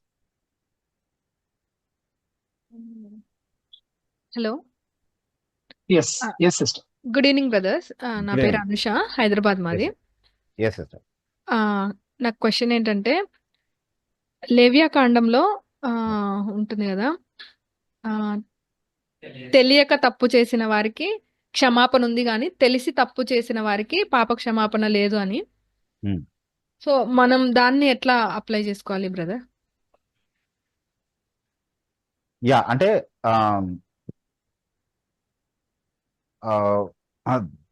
తెలియకుండా చేసినటువంటి తప్పులకి పరిహారము నియమించబడింది. అంటే బలి అర్పణ తీసుకురావచ్చు వాళ్ళు అజ్ఞానంతో చేసినటువంటి పాపాలకి. కానీ తెలిసి చేసినటువంటి పాపాలు మరి ముఖ్యంగా ఏంటంటే ధిక్కారంతో చేసినటువంటి పాపాలు, ప్రిజంషియస్ సిన్ అన్నటువంటి పదం వాడాలన్నమాట. ధిక్కరించి అంటే దేవుని యొక్క అధికారాన్ని కావాలని ధిక్కరించి చేసినటువంటి పాపాలకి అసలే పరిహారం ఉండదు అన్నటువంటి మాట చాలా స్పష్టంగా రాయబడింది. సో ఆ నియమాన్ని జాగ్రత్తగానే తీసుకోవాలి మనం కూడా. అంటే ఈరోజు మనకి హెబ్రీ పత్రిక 10వ అధ్యాయం 26, 27 వచనాల్లో కూడా మనం ఒకవేళ చదివితే కనుక బుద్ధిపూర్వకంగా పాపం చేస్తే అన్నటువంటి మాట చెప్పబడింది. అయితే అది అన్ని పాపాలకి వర్తించేటటువంటి నియమం కాకపోయినప్పటికీ మనం జాగ్రత్తగా గమనించాల్సిన విషయాలు ఉన్నాయి అక్కడ. అది విశ్వాస త్యాగం అనేటటువంటి పాపాన్ని గురించి కాంటెక్స్ట్ లో మాట్లాడుతుంది. అంటే యేసుక్రీస్తు ప్రభువుని విడిచి వెళ్ళిపోవడము, ధిక్కరించి వెళ్ళిపోవడము, తెలిసి బుద్ధిపూర్వకంగా పాపం చేయడం అంటే అది తెలుసు అది పాపం అని, ఆయన్ని విడిచి వెళ్ళిపోవడము, దేవుడు నియమించినటువంటి ఏకైక పరిష్కార మార్గాన్ని తిరస్కరించి వెళ్ళిపోవడం అన్నటువంటి విషయం తెలుసు. అందుకే బుద్ధిపూర్వకంగా పాపం చేయడం అన్నటువంటి మాట వాడారు. అది చేస్తే అది ఇంకా పాప క్షమాపణ ఏమీ ఉండదు, ఇంకా పాప పరిహారం ఏమీ ఉండదు అన్నటువంటి నియమము అక్కడి నుంచే తీసుకున్నారు కొత్త నిబంధన నుంచి. అది అన్ని పాపాలకి ఎందుకు వర్తించదు అని అన్నాను అని అంటే, అన్ని పాపాలకి క్షమించబడేటటువంటి అవకాశాన్ని ఇచ్చాడు. మనం మన పాపములను ఒప్పుకునేలా ఆయన నమ్మదగిన వాడును నీతిమంతుడు కనుక ఆయన మన పాపాలను క్షమిస్తాడు అన్నది యేసుక్రీస్తు ప్రభు యొక్క బలియాగం ద్వారా మనకి ఇవ్వబడినటువంటి వాగ్దానం. ప్రతి దైవ దూషణ అలాగే ప్రతి దూషణ మరియు ప్రతి పాపము మనుషులకు క్షమించబడుతుంది, కానీ పరిశుధాత్మకు వ్యతిరేకంగా చేయబడినటువంటి పాపం మాత్రమే క్షమించబడదు. అంటే పరిశుధాత్మకు వ్యతిరేకంగా చేయబడినటువంటి పాపం విశ్వాస త్యాగం అనేటటువంటి పాపమే. ఓకే, నేను హెబ్రీ పత్రిక 10:26లో చెప్పినటువంటి సందర్భమే మత్తయి సువార్త 12వ అధ్యాయంలో కూడా ప్రస్తావించబడినటువంటి క్షమించబడని పాపం. అయితే ప్రతి పాపం విషయంలోనూ జాగ్రత్త పడాల్సినటువంటి ఒక నియమం ఉందని చెప్పాను నేను ప్రారంభంలో. ఎందుకు అనంటే, ఏ పాపం నిజంగా మనల్ని కఠినపరిచి యేసుక్రీస్తు ప్రభువును తిరస్కరించే ధిక్కారం వరకు నడిపిస్తుంది అన్నది మనకు నిజంగా తెలియదు. అందుకే ఏ పాపాన్ని చులకన చేయడానికి వీల్లేదు. అది చిన్నగా చాలా తక్కువదిగా కనిపించేటటువంటి ఒక పాపం అయి ఉండొచ్చు, కానీ అదే మనల్ని యేసుక్రీస్తు ప్రభు పట్ల మనకు ఉన్నటువంటి సమర్పణ నుండి మనల్ని తొలగించడానికి, ఆయన్ని ప్రేమించడం నుండి మన హృదయాన్ని తప్పించడానికి, ఆయన కాకుండా వేరొక వ్యసనానికి మనం అలవాటు పడిపోవడానికి కారణమై చివరికి అది విశ్వాస త్యాగం అనేటటువంటి పాపానికి దారి తీయవచ్చు. అది ఏ పాపం వల్లనైనా జరగవచ్చు. కాబట్టి అన్ని పాపాల విషయంలోనూ జాగ్రత్తగా ఉండాలి. బుద్ధిపూర్వకంగా ఏ పాపము చేయడానికి వీల్లేదు. క్షమించబడుతుంది కదా అన్నటువంటి ఆలోచనతో ఒకవేళ ఉద్దేశపూర్వకంగా పాపం చేస్తే అది మారు మనసు పొందినటువంటి వారికి, రక్షణ ఉన్నటువంటి వారికి ఉన్నటువంటి లక్షణం కాదు. అంటే కృపను కామాతరత్వానికి మార్చేటటువంటి వాళ్ళు కొంతమంది ఉన్నారు. సంఘంలోనికి అలాంటి వాళ్ళు చొరబడి సంఘాన్ని పాడు చేసేటటువంటి ప్రయత్నం చేస్తున్నారు అని హెచ్చరిక చేయబడింది. యూదా పత్రికలో కావచ్చు, లేకపోతే రెండో పేతురు పత్రిక థీమ్ కూడా అదే అన్నమాట. సో చాలా మంది సంఘంలోనికి చొరబడి దేవుని యొక్క కృప ఉంది కదా, అంటే క్షమించబడేటటువంటి అవకాశం ఉంది కదా, కాబట్టి నేను కామంతో జీవించవచ్చు, లేకపోతే ఏ పాపంతో అయినా జీవించవచ్చు, పర్వాలేదు దేవుడు క్షమిస్తాడులే అని దాన్ని గ్రాంటెడ్ గా తీసుకొని, దాన్ని ఒక అవకాశంగా తీసుకొని, దేవుడు తయారు చేసినటువంటి కృపాసహితమైనటువంటి ఏర్పాటును పాపం చేయడానికి ఒక లైసెన్స్ గా ఎంచి ఎవరైతే పాపం చేస్తున్నారో వాళ్ళకి యేసుక్రీస్తు ప్రభువులో వాగ్దానం చేయబడినటువంటి క్షమాపణ అనేది వర్తించదు. మారు మనసుతో ఆయన తట్టుకు తిరిగినటువంటి వాళ్ళకే వర్తిస్తుంది. కాబట్టి ధిక్కరించి తిరుగుబాటుతో పాపం చేసేటటువంటి వారికి ఇక్కడ కూడా క్షమాపణ ఉండదు. వాళ్ళు కూడా రక్షణ లేనటువంటి వారి స్థితిని రుజువు చేసుకుంటున్నారు అన్నటువంటి విషయాన్ని ఖచ్చితంగా గుర్తించగలుగుతాం మనం. సో ఆ నియమం వర్తిస్తుంది కొత్త నిబంధనలో కూడా. మీరు లేవికాండం నుంచి ప్రస్తావించినటువంటి నియమం ఇక్కడ కూడా ఈ భావంలో వర్తిస్తుంది. బ్రదర్ అయితే Yes. అంటే మీరు కవర్ చేశారు, బట్ ఇంకొక చిన్నది, ఇప్పుడు మనం అబద్ధం చెప్పకూడదు, అవును, తెలిసి కూడా మనం చెప్తాం, తెలిసే చెప్పినాం. ఓకే. సో అప్పుడు అది క్షమించబడుతుందా? అంటే క్షమించబడుతుందా అంటే నిజంగా మారుమనసు పొందినటువంటి ఏ పాపనైనా క్షమిస్తాను, ఏ పాపం విషయంలో క్షమిస్తానని చెప్పాడు ఆయన. అలా చాలా విషయాల్లో మనం తొట్టిల్లే వారిగా ఉంటామని చెప్తున్నాడు. కానీ దాన్ని ఒక అడ్వాంటేజ్ గా తీసుకుంటున్నామా, లేకపోతే అంటే ఇప్పుడు చాలా పరిస్థితులు ఇప్పుడు రాహాబు అబద్ధం ఆడింది కదా, అయితే ఆ అబద్ధాన్ని మనము సమర్థించుకోవచ్చు అంటే సమర్థించుకోకూడదు, అబద్ధం ఆడకూడదు వాస్తవానికి, అంతే నియమం అది. ఓకే. కానీ అక్కడ ఉన్నటువంటి పరిస్థితి అంటే మనకు తెలుసు. అంటే రెండు విషయాలు ఉన్నాయి ఆమె ముందు ప్రత్యామ్నాయాలుగా. ఇద్దరు వారి ప్రాణాలని కోల్పోయే విధంగా వారిని అప్పగించేయడమా, లేదా వాళ్ళ ప్రాణాలని కాపాడుతూ అబద్ధం ఆడడం, ఈ రెండు ప్రత్యామ్నాయాలే ఉన్నాయి ఆమెకి. సో ఉన్న వాటిలో తక్కువ పాపంగా కనబడిన దాన్ని ఎంచుకుందామె. ఓకే. కానీ అది క్షమించబడే స్థితిలోనే ఉందా అంటే ఖచ్చితంగా క్షమించబడుతుంది. ఆమె యథార్థంగా మారుమనసు పొందుతుంది తన పాపం విషయంలో. తర్వాత దేవుడు ఆమెను అంగీకరించాడు తన బిడ్డగా కూడా. కాబట్టి అన్ని పాపాలు ఆమెకు క్షమించబడ్డాయి, ఇది కూడా క్షమించబడింది అన్నటువంటి విషయాన్ని. సో అలా అంటే అది ఏ పాపాన్ని జస్టిఫై చేయడానికి అయితే వీల్లేదు, కానీ పాప క్షమాపణ ఉంటుంది మారుమనసు పొందినటువంటి వారికి అన్నటువంటి వాగ్దానం అయితే చేయబడింది. సో అది చాలా డైరెక్ట్ గా చెప్పబడినటువంటి మాట. మన పాపంని మనం ఒప్పుకున్న వారం అయితే మనం క్షమించబడతాం అన్నటువంటి వాగ్దానము. అది వాస్తవానికి పాత నిబంధనలో కూడా ఉంది యాక్చువల్లీ. అంటే ఆ మాటకు వస్తే దేవుడు నియమంగా చెప్పినటువంటి ఆ మాట చాలా సార్లు తన కనికరంతో మినహాయింపులు కల్పించడం జరిగింది ఆ నియమానికి. అంటే ఇప్పుడు దావీదు ఉద్దేశపూర్వకంగానే వ్యభిచారం చేశాడు, ఉద్దేశపూర్వకంగానే నరహత్య చేయించాడు, ఉద్దేశపూర్వకంగానే తన పాపాన్ని కప్పిపుచ్చే ప్రయత్నం చేశాడు, దాచిపెట్టే ప్రయత్నం చేశాడు, ఉద్దేశపూర్వకంగానే అక్కడ ఉల్లంఘించబడినటువంటి కార్యాలన్నీ కూడా చేశాడు. అంటే వాస్తవానికి అతనికి తెలుసు అలా చేస్తే అదేంటి దేవుని నామం అన్యజనుల మధ్యలో దూషించబడుతుంది అన్నటువంటి విషయం కూడా తెలుసు అతనికి. అయినప్పటికీ చేశాడు. అయినా అతను మారుమనసు పొందినప్పుడు దేవుడు కనికరం చూపించాడు. ఆ నియమాన్ని చాలా సార్లు తన ఓపికతో, తన లాంగ్ సఫరింగ్ అంటాం కదా, తన అంటే తెలుగులో లాంగ్ సఫరింగ్ కి వాడినటువంటి పదం ఉంది, అంటే తన దీర్ఘశాంతం. చాలా సార్లు తన దీర్ఘశాంతంతో దేవుడు క్షమించేటటువంటి వాడిగా ఉన్నాడు. బట్ అల్టిమేట్లీ అదే మన లైఫ్ ప్యాటర్న్ అవుతే కనుక అది మారుమనసు లేని స్థితిని సూచిస్తుంది. కాబట్టి అలాంటి వ్యక్తి రక్షణ లేని స్థితిలో ఉన్నాడని నిరూపించుకుంటాడు. సో పాపం చేయడానికి అయితే లైసెన్స్ లేదు. మనం అబద్ధాలు ఆడతాం కదా అని మీరు అన్నారు, అది వాస్తవమే. చాలాసార్లు ప్రతి ఒక్కరి జీవితంలో అలాంటి పరిస్థితులు మనం ఎదుర్కొంటూ ఉంటాం. కానీ అది ఓకేనా అంటే అది ఓకే కాదు. Definitely it is a serious matter. అంటే ప్రతి దాంట్లో కూడా మనము జాగ్రత్త వహించాల్సినటువంటి వరంగా ఉంది. ఆ నియమం మనకు నేర్పిస్తుంది వాక్యం. సో పాపాన్ని నిర్లక్ష్యం చేయడం కానీ, పాపం విషయంలో మనల్ని మనం కాపాడుకునే విషయంలో అజాగ్రత్తగా ఉండడం కానీ క్రైస్తవ ప్రవర్తన కాదు, క్రైస్తవ ఆలోచన విధానం కాదు. సో పాపాన్ని సమర్థించడానికి ఏమీ లేదు. దేవుడు కనికరం చూపిస్తున్నాడు. సో ఈ రోజు దేవుడు కనికరం చూపించాడు కాబట్టి రేపు కూడా నేను దాన్ని అవకాశంగా వాడుకోవచ్చు అని అనుకుంటే మాత్రం డెఫినెట్లీ మన హృదయం పరిస్థితిని మనం పరిశీలించుకోవాల్సినటువంటి అవసరం ఉంది. నిజంగా రక్షణ పొందిన స్థితిలో ఉన్నామా లేదా అన్నటువంటి విషయం. Yes, brother. Thank you, brother. Thank you. చక్కగా Let's go. Yes. Yeah. తర్వాత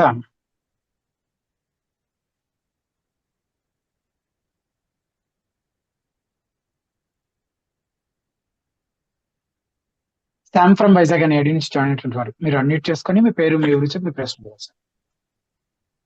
వైజాగ్ బ్రదర్ యశ్వంత్ గారు. ప్రైజ్ రాడ్ బ్రదర్ నా పేరు శ్యామ్ అండి. నేను వైజాగ్ నుంచి మాట్లాడుతున్నాను. చాలా రోజుల తర్వాత మళ్ళీ ప్రోగ్రామ్ లో దేవుడు అవకాశం ఇచ్చాను. Yes, brother Sam. Brother yes ఆ, నా ప్రశ్న చెప్పండి. అంటే బ్రదర్, Yeah. మత్తయి సువార్త 5వ అధ్యాయంలో యేసు ప్రభు బోధ చేసేటప్పుడు ఆ, ఆయన ఏమంటారంటే, కాబట్టి 5:19 వచనం, కాబట్టి ఈ ఆజ్ఞలలో మిగిలిన అల్పమైన ఒకదానినైనను అది మీరినప్పుడు అని అంటారు. అంటే అక్కడ ఏమంటున్నారంటే ఒక అల్పమైన ఆజ్ఞ అన్నట్టుగా చెప్తున్నారు కదా. అలాగే మత్తయి సువార్త 23వ అధ్యాయము 22వ అధ్యాయము 38లో కూడా ముఖ్యమైన ఆజ్ఞ ఏది అని అడిగినప్పుడు పరిసయ్యులు, ముఖ్యమైనది అయితే నేను వల్లే నీ పూర్ణ హృదయంతో నీ దేవుడైన ప్రభువును ప్రేమింపవాలనేది ముఖ్యమైనది, ప్రధానమైనది అని చెప్తా ఉంటారు కదా, ముఖ్యమైనదని చెప్తా ఉంటారు. అలాగే 23లో కూడా మీరు పుదీనాలోను, సోపులోను, జీలకర్రలో దశమభాగం తీస్తున్నారు కానీ ప్రధానమైన విషయాలు మీరు వదిలేస్తున్నారు ధర్మశాస్త్రంలో అని చెప్తున్నారు కదా యేసు ప్రభు. అంటే దీన్ని బట్టి మనం ఏం అర్థం చేసుకోవచ్చు అంటే, ధర్మశాస్త్రంలో ఆజ్ఞలన్నీ సమానమైనవే కదా, అంటే ఒకటి మీరినా అన్ని మీరినట్టుగా అని వాక్యం చెప్తుంది కదా, అంటే ఏది తప్పుపోయినా. కానీ ఇక్కడ అల్పమైనదని ఒక చోట, అక్కడ పరిసయ్యుల దగ్గర ఏమో ముఖ్యమైనది ఏది అంటే, పరిసయ్యులు కూడా ఆ రోజు ఇది ముఖ్యము ఇది ముఖ్యం కాదు అన్నట్టుగా సాగ్రిగేషన్ చేసినట్టుగా వాళ్ళు చేసే ప్రవర్తనలో కానీ వాళ్ళు చేసే ఆచారాలను బట్టి చూస్తే మనకు అర్థం అవుతుంది. దేవుడు కూడా దాన్ని ఇది ముఖ్యమైనది అంటే, దేవుని ప్రేమించడం అనేది ముఖ్యమైనది అనుకోండి, అంటే ఈ ఆజ్ఞల విషయానికి వస్తే ఇది ప్రధానమైనది, ఇది ముఖ్యమైనది, ఇది అల్పమైనది అన్న సాగ్రిగేషన్ కూడా దేవుడు అక్కడ సపోర్ట్ చేసినట్టేనా, ఆ విధంగా అనుకోవచ్చా? నేను ఎలా అర్థం చేసుకోవాలి ఈ విషయం? అయితే ముందుగా మనం గుర్తించాల్సిన విషయం ఏంటంటే, ఆజ్ఞలన్నింటినీ ఒకదానితో ఒకటి పోల్చి అర్థం చేసుకున్నప్పుడు ఒక ఆజ్ఞతో పోలికలో మరొక ఆజ్ఞ అల్పమైనది అయి ఉండొచ్చు, తక్కువది అయి ఉండొచ్చు.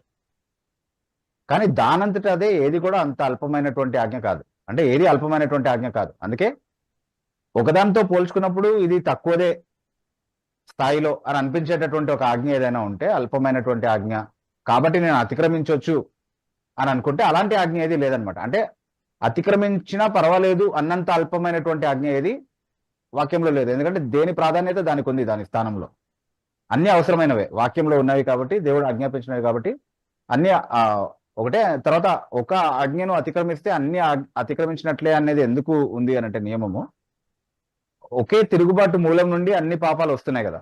అంటే దేవుని యొక్క ఆజ్ఞను ధిక్కరించాలి అన్నటువంటి ఆలోచన నుండి అది కలుగుతుంది వాస్తవానికి. కాబట్టి దేవుడు ఆజ్ఞాపించినటువంటి ఏ ఆజ్ఞను మనము తిరస్కరించినా అది అల్పమైనదా స్వల్పమైనదా, మన ఏ ఏ కులమానాన్ని బట్టి ఇది పెద్దది ఇది చిన్నది అంటున్నాము అన్నటువంటి విషయాలన్నింటినీ పక్కన పెడితే, అది ఎంత అల్పమైనటువంటి ఆజ్ఞ అని నువ్వు వాదించినా అది నీ అతిక్రమణను సమర్థించడానికి సరిపోదు అన్నటువంటిది మీరు చెప్పినటువంటి ఉదాహరణలో చాలా స్పష్టంగా ఉన్నటువంటి విషయం. సో ఆ భావంలో చూసుకున్నప్పుడు అతిక్రమించదగినంత అల్పమైనటువంటి ఏ ఆజ్ఞ కూడా లేదు వాక్యంలో. ఒక ఆజ్ఞతో పోల్చుకుంటే అల్పమైనటువంటి ఇంకొక ఆజ్ఞ ఉండొచ్చు, ఖచ్చితంగా ఉంటుంది. ఉదాహరణకి నేను తప్ప వేరొక దేవుడు నీకు ఉండకూడదు అన్నటువంటి ఆజ్ఞతో పోల్చుకుంటే, నీ పొరుగువాని మీద అబద్ధ సాక్ష్యము పలకకూడదు అన్నటువంటి ఆజ్ఞ అల్పమైనది. ఎందుకంటే ఒకటి దేవునికి వ్యతిరేకంగా చేసేది, ఇంకొకటి నా పొరుగువానికి వ్యతిరేకంగా చేసేది.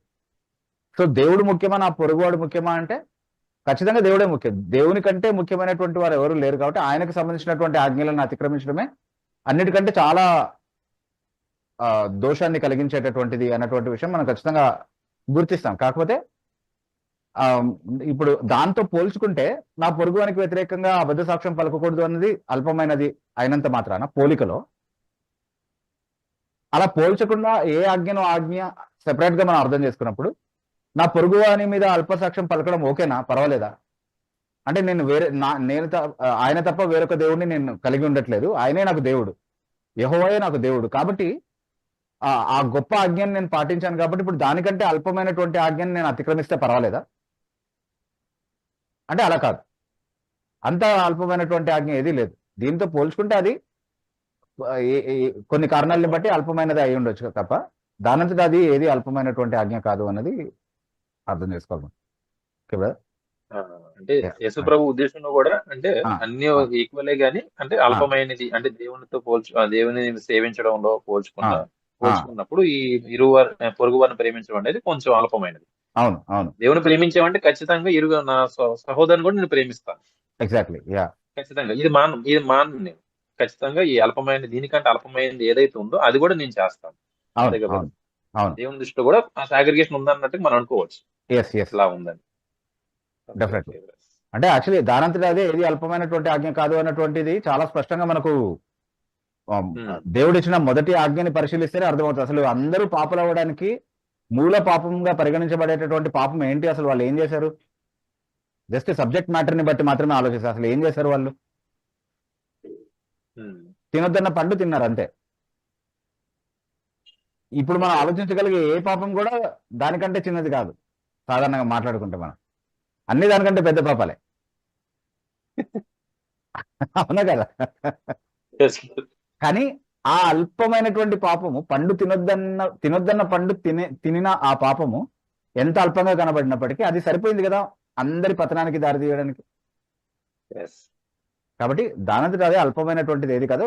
అది ఎందుకు ప్రాధాన్యమైనది అని అంటే దేవుడు ఆజ్ఞాపించాడు కాబట్టి ప్రాధాన్యమైనది. ఈరోజు సిద్ధాంతాల్లో కూడా చాలా మంది ఇది ముఖ్యమైనటువంటిది, ఇది అంత ముఖ్యమైనటువంటిది కాదు, ఎసెన్షియల్ నాన్ ఎసెన్షియల్ అని మాట్లాడుతున్నారు. అది అసలు మనం మాట్లాడాల్సినటువంటి కోణమే కాదు.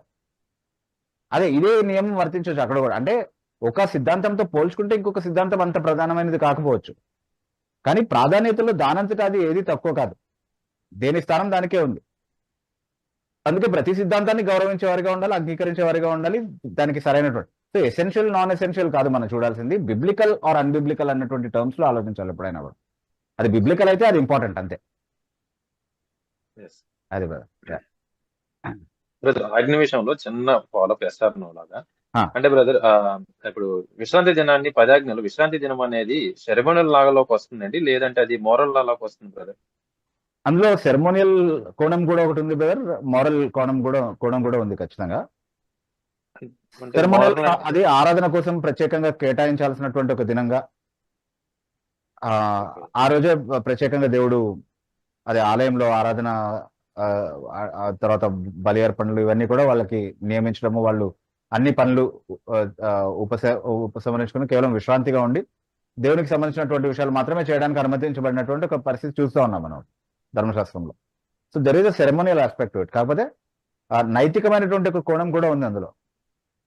సామాజిక కోణం ఉంది, ఒక సామాజిక కోణం కూడా ఉంది, ఒక నైతిక కోణం కూడా ఉంది. అంటే ఇప్పుడు మనిషి 6 రోజులు కష్టపడి పని చేయడం ఎంత అవసరమో అట్లాగే ఒక దినం విశ్రాంతి తీసుకోవడం కూడా అంతే అవసరం అతనికి. రెస్ట్ అంటే మనిషి యొక్క మంచి ఆరోగ్యానికి దేవుడు ఎలాంటి విలువనిచ్చాడు అన్నటువంటి విషయం మనకు చాలా స్పష్టంగా అర్థమవుతాం. విశ్రాంతి తీసుకోవడం అనేది ఖచ్చితంగా అవసరం. కాబట్టి ఆయనే స్వయంగా విశ్రాంతి తీసుకోవడం ద్వారా, అంటే తను చేసినటువంటి పనుల నుండి విరమించుకోవడం ద్వారా దానికి ఒక మాదిరి, ఒక ఆదర్శాన్ని కనబరిచినట్టుగా మనం చూస్తూ ఉన్నాం. ఆయనకు విశ్రాంతి అవసరం ఉండి కాదు, కానీ మనకు ఒక ఆదర్శాన్ని కనబరచడం కోసం దేవుడు అలా చేశాడు. కాబట్టి మీరు కూడా చేయండి అన్నటువంటి ఆజ్ఞ, దానికి పవిత్రత, దానికి బలము చేకూర్చే విధంగా దేవుడు స్వయంగా ఆదర్శాన్ని కనబరిచినట్టుగా మనం చూస్తూ ఉన్నాం. సో ఇప్పుడు ఇక్కడ కూడా మన భూస్వామ్య వ్యవస్థలు చాలా బలంగా ఉన్నటువంటి సమయంలో బానిసల చేత ఇష్టం వచ్చినట్టు పనులు చేయించుకునేవాళ్ళు. వాళ్ళకి 24/7 డ్యూటీయే, ఎప్పుడు పిలిచినా రావాలి, ఏ పని చెప్పినా చేయాలి. అలాంటి ఒక పరిస్థితిలో బ్రిటిష్ వారు ఇక్కడ పరిపాలిస్తున్నటువంటి సమయంలో భూస్వాముల చేతిలో నుండి వారికి విశ్రాంతి కల్పించే విధంగా ఒక్కరోజు సెలవు కల్పించినటువంటి నియమం ఎక్కడి నుంచి వచ్చిందంటే ఈ విశ్రాంతి దినము ఆజ్ఞ నుండే వాళ్ళు తీసుకున్నారు అన్నమాట. దాని నుండే ఇన్ఫ్లుయెన్స్ చేయడం స్టార్ట్ చేశారు. దాన్ని బేస్ చేసుకునే అసలు హాలిడే అనేది. ఇప్పుడు మన నరేంద్ర మోదీ గారు ఎన్ని విషయాల్లో నిజాలు మాట్లాడతారో మనకు తెలియదు, కానీ ఆదివారం సెలవు రావడం అనేది క్రైస్తవుల దగ్గర నుంచి వచ్చిందని ఆయన చెప్పడం కరెక్టే వాస్తవానికి కొంతవరకు. అంటే చాలా విషయాలు దానికి వేరే ఆరిజిన్స్ కూడా చెప్తా ఉన్నారు చాలా మంది, వేరే రీసెర్చ్ చేసినటువంటి వాళ్ళు. బట్ దానికి మూలాలు ఎక్కడున్నాయి అని అంటే డెఫినెట్లీ వారంలో ఒక రోజు విశ్రాంతి తీసుకోవాలి అన్నటువంటి నియమం అయితే ఖచ్చితంగా బైబిల్ నుంచి వచ్చిందే. దాంట్లో ఒక సామాజిక కోణం ఉంది. ఎందుకంటే ఖచ్చితంగా మనము దేవుడు ఎంత కనికరం కలిగినటువంటి వాడు అని అంటే మనము వ్యవసాయానికి వాడేటటువంటి పశువుల విషయంలో కూడా కనికరం చూపించాలని చెప్పినటువంటి దేవుడు. అంటే అవి మోయగలిగిన దానికి మించి భారము వాటిపైన పెట్టకుండా, తర్వాత అవి భారం కింద పడి ఉన్నప్పుడు అది శత్రువు యొక్క పశువు అయినా సరే దానికి కనికరం చూపించాలని చెప్పినటువంటి దేవుడు. అవి పొలం దున్నుతున్నప్పుడు వాటి నోటికి చిక్కం వేయకూడదు అని ఆజ్ఞాపించినటువంటి దేవుడు. పశువుల విషయంలోనే అంత కనికరం చూపించినటువంటి వాడు మనుషుల విషయంలో, తన పోలికలో తన స్వరూపంలో చేయబడినటువంటి మనుషుల విషయంలో ఎంతో కనికరాన్ని చూపించేటటువంటి వాడిగా ఉంటాడు. కాబట్టి అలాంటి ఒక మంచి ఉద్దేశంతో ఒక మనుషుల ప్రయోజనార్థమై వాళ్ళ మంచి ఆరోగ్యానికి సంబంధించినటువంటి హక్కు కాపాడబడే విధంగా తయారు చేసినటువంటి ఆ నియమం ఏదైతే ఉందో దాన్ని ఖచ్చితంగా మనం గౌరవించేవారిగా ఉండాలి. ఈ రోజు దాని వెనకాల వేరే ప్రత్యేకమైనటువంటి ఆచార సంబంధమైనటువంటి కోణం ఏమీ లేకపోయినా ప్రభు దినాన్ని మనం ఖచ్చితంగా పరిశుద్ధంగా పవిత్రంగానే భావించాలి. అంటే దాన్ని అలాగే ఎంచాలి.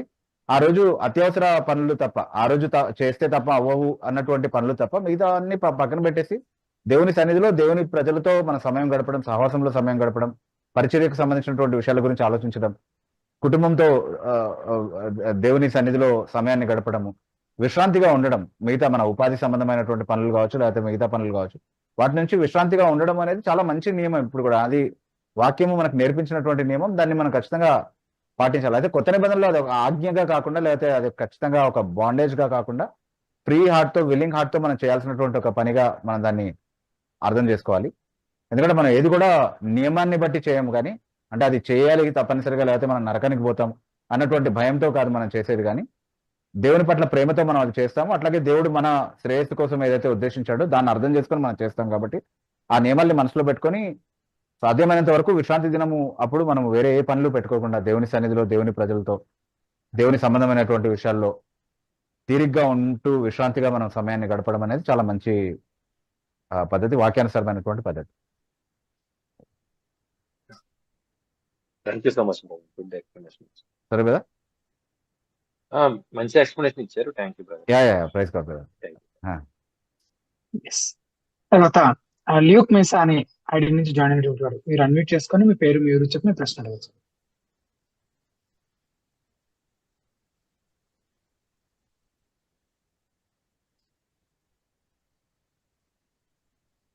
మరి మీ వాయిస్ వినిపించట్లేదండి.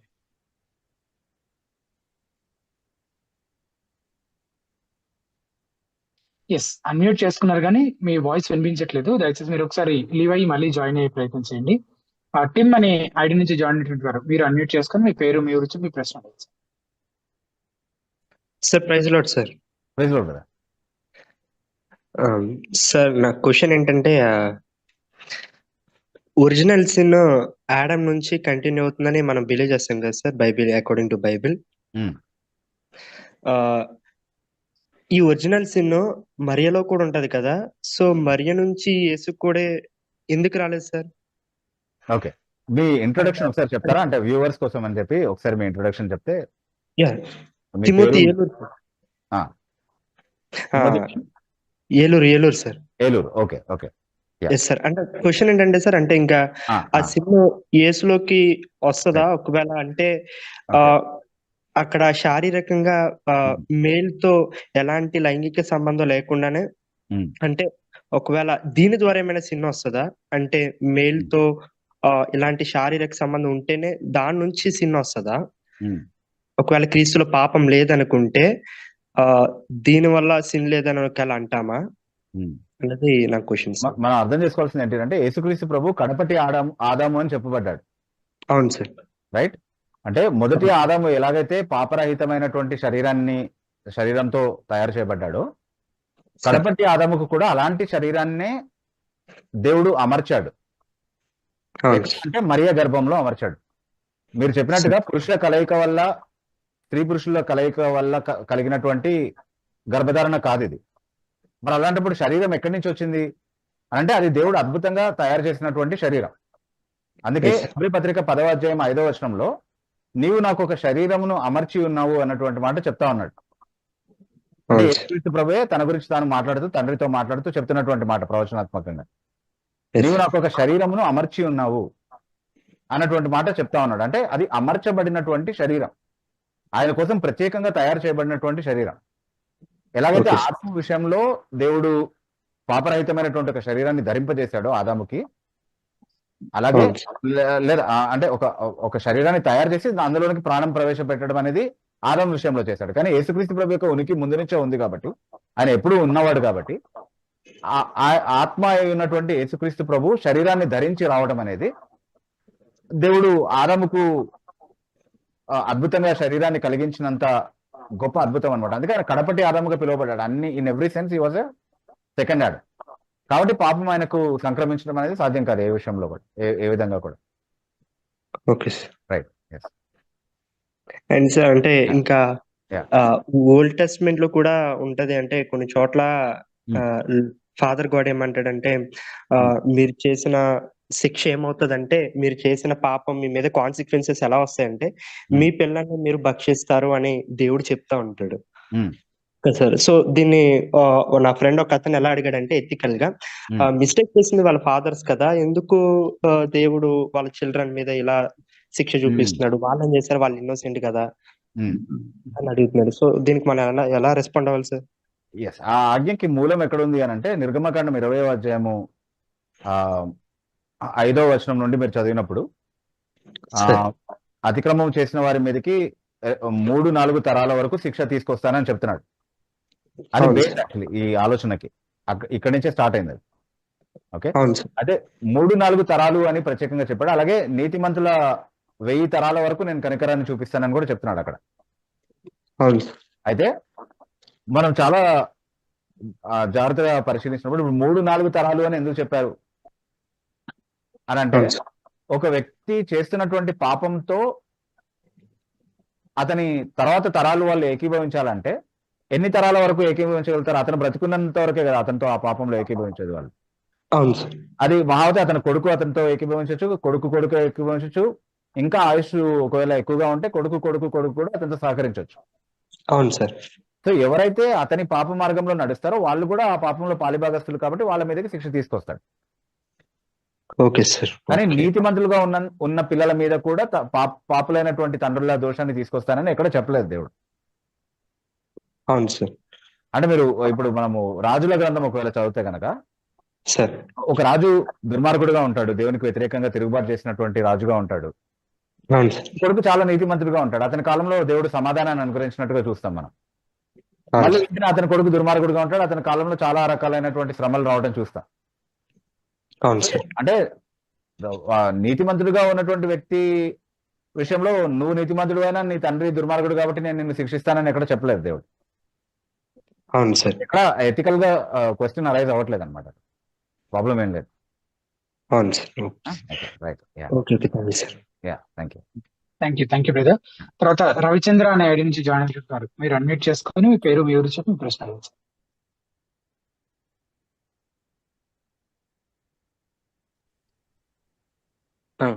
సార్ నమస్తే సార్, నా పేరు రవిచంద్ర, మాది అనంతపురం. చెప్పండి బ్రదర్. నేను ఒక ప్రైవేట్ జాబ్ చేస్తా ఉంటాను సార్, మార్కెటింగ్. ఎంత అంటే ఒక 5 years నుంచి చేస్తాను. ఓకే. బట్ ఈ మధ్య ఒక 2 years నుంచి చాలా జాబ్లో చేంజ్ అయ్యాను. ఎందుకంటే బట్ వాక్యానుసారంగా ఉండలేకపోతాను. అబద్ధాలు అట్లా కొంచెం బిజినెస్ కదా, కంపెనీస్ కూడా సర్లేవు సార్. బట్ ఏం చేయాలో అర్థం అవట్లేదు.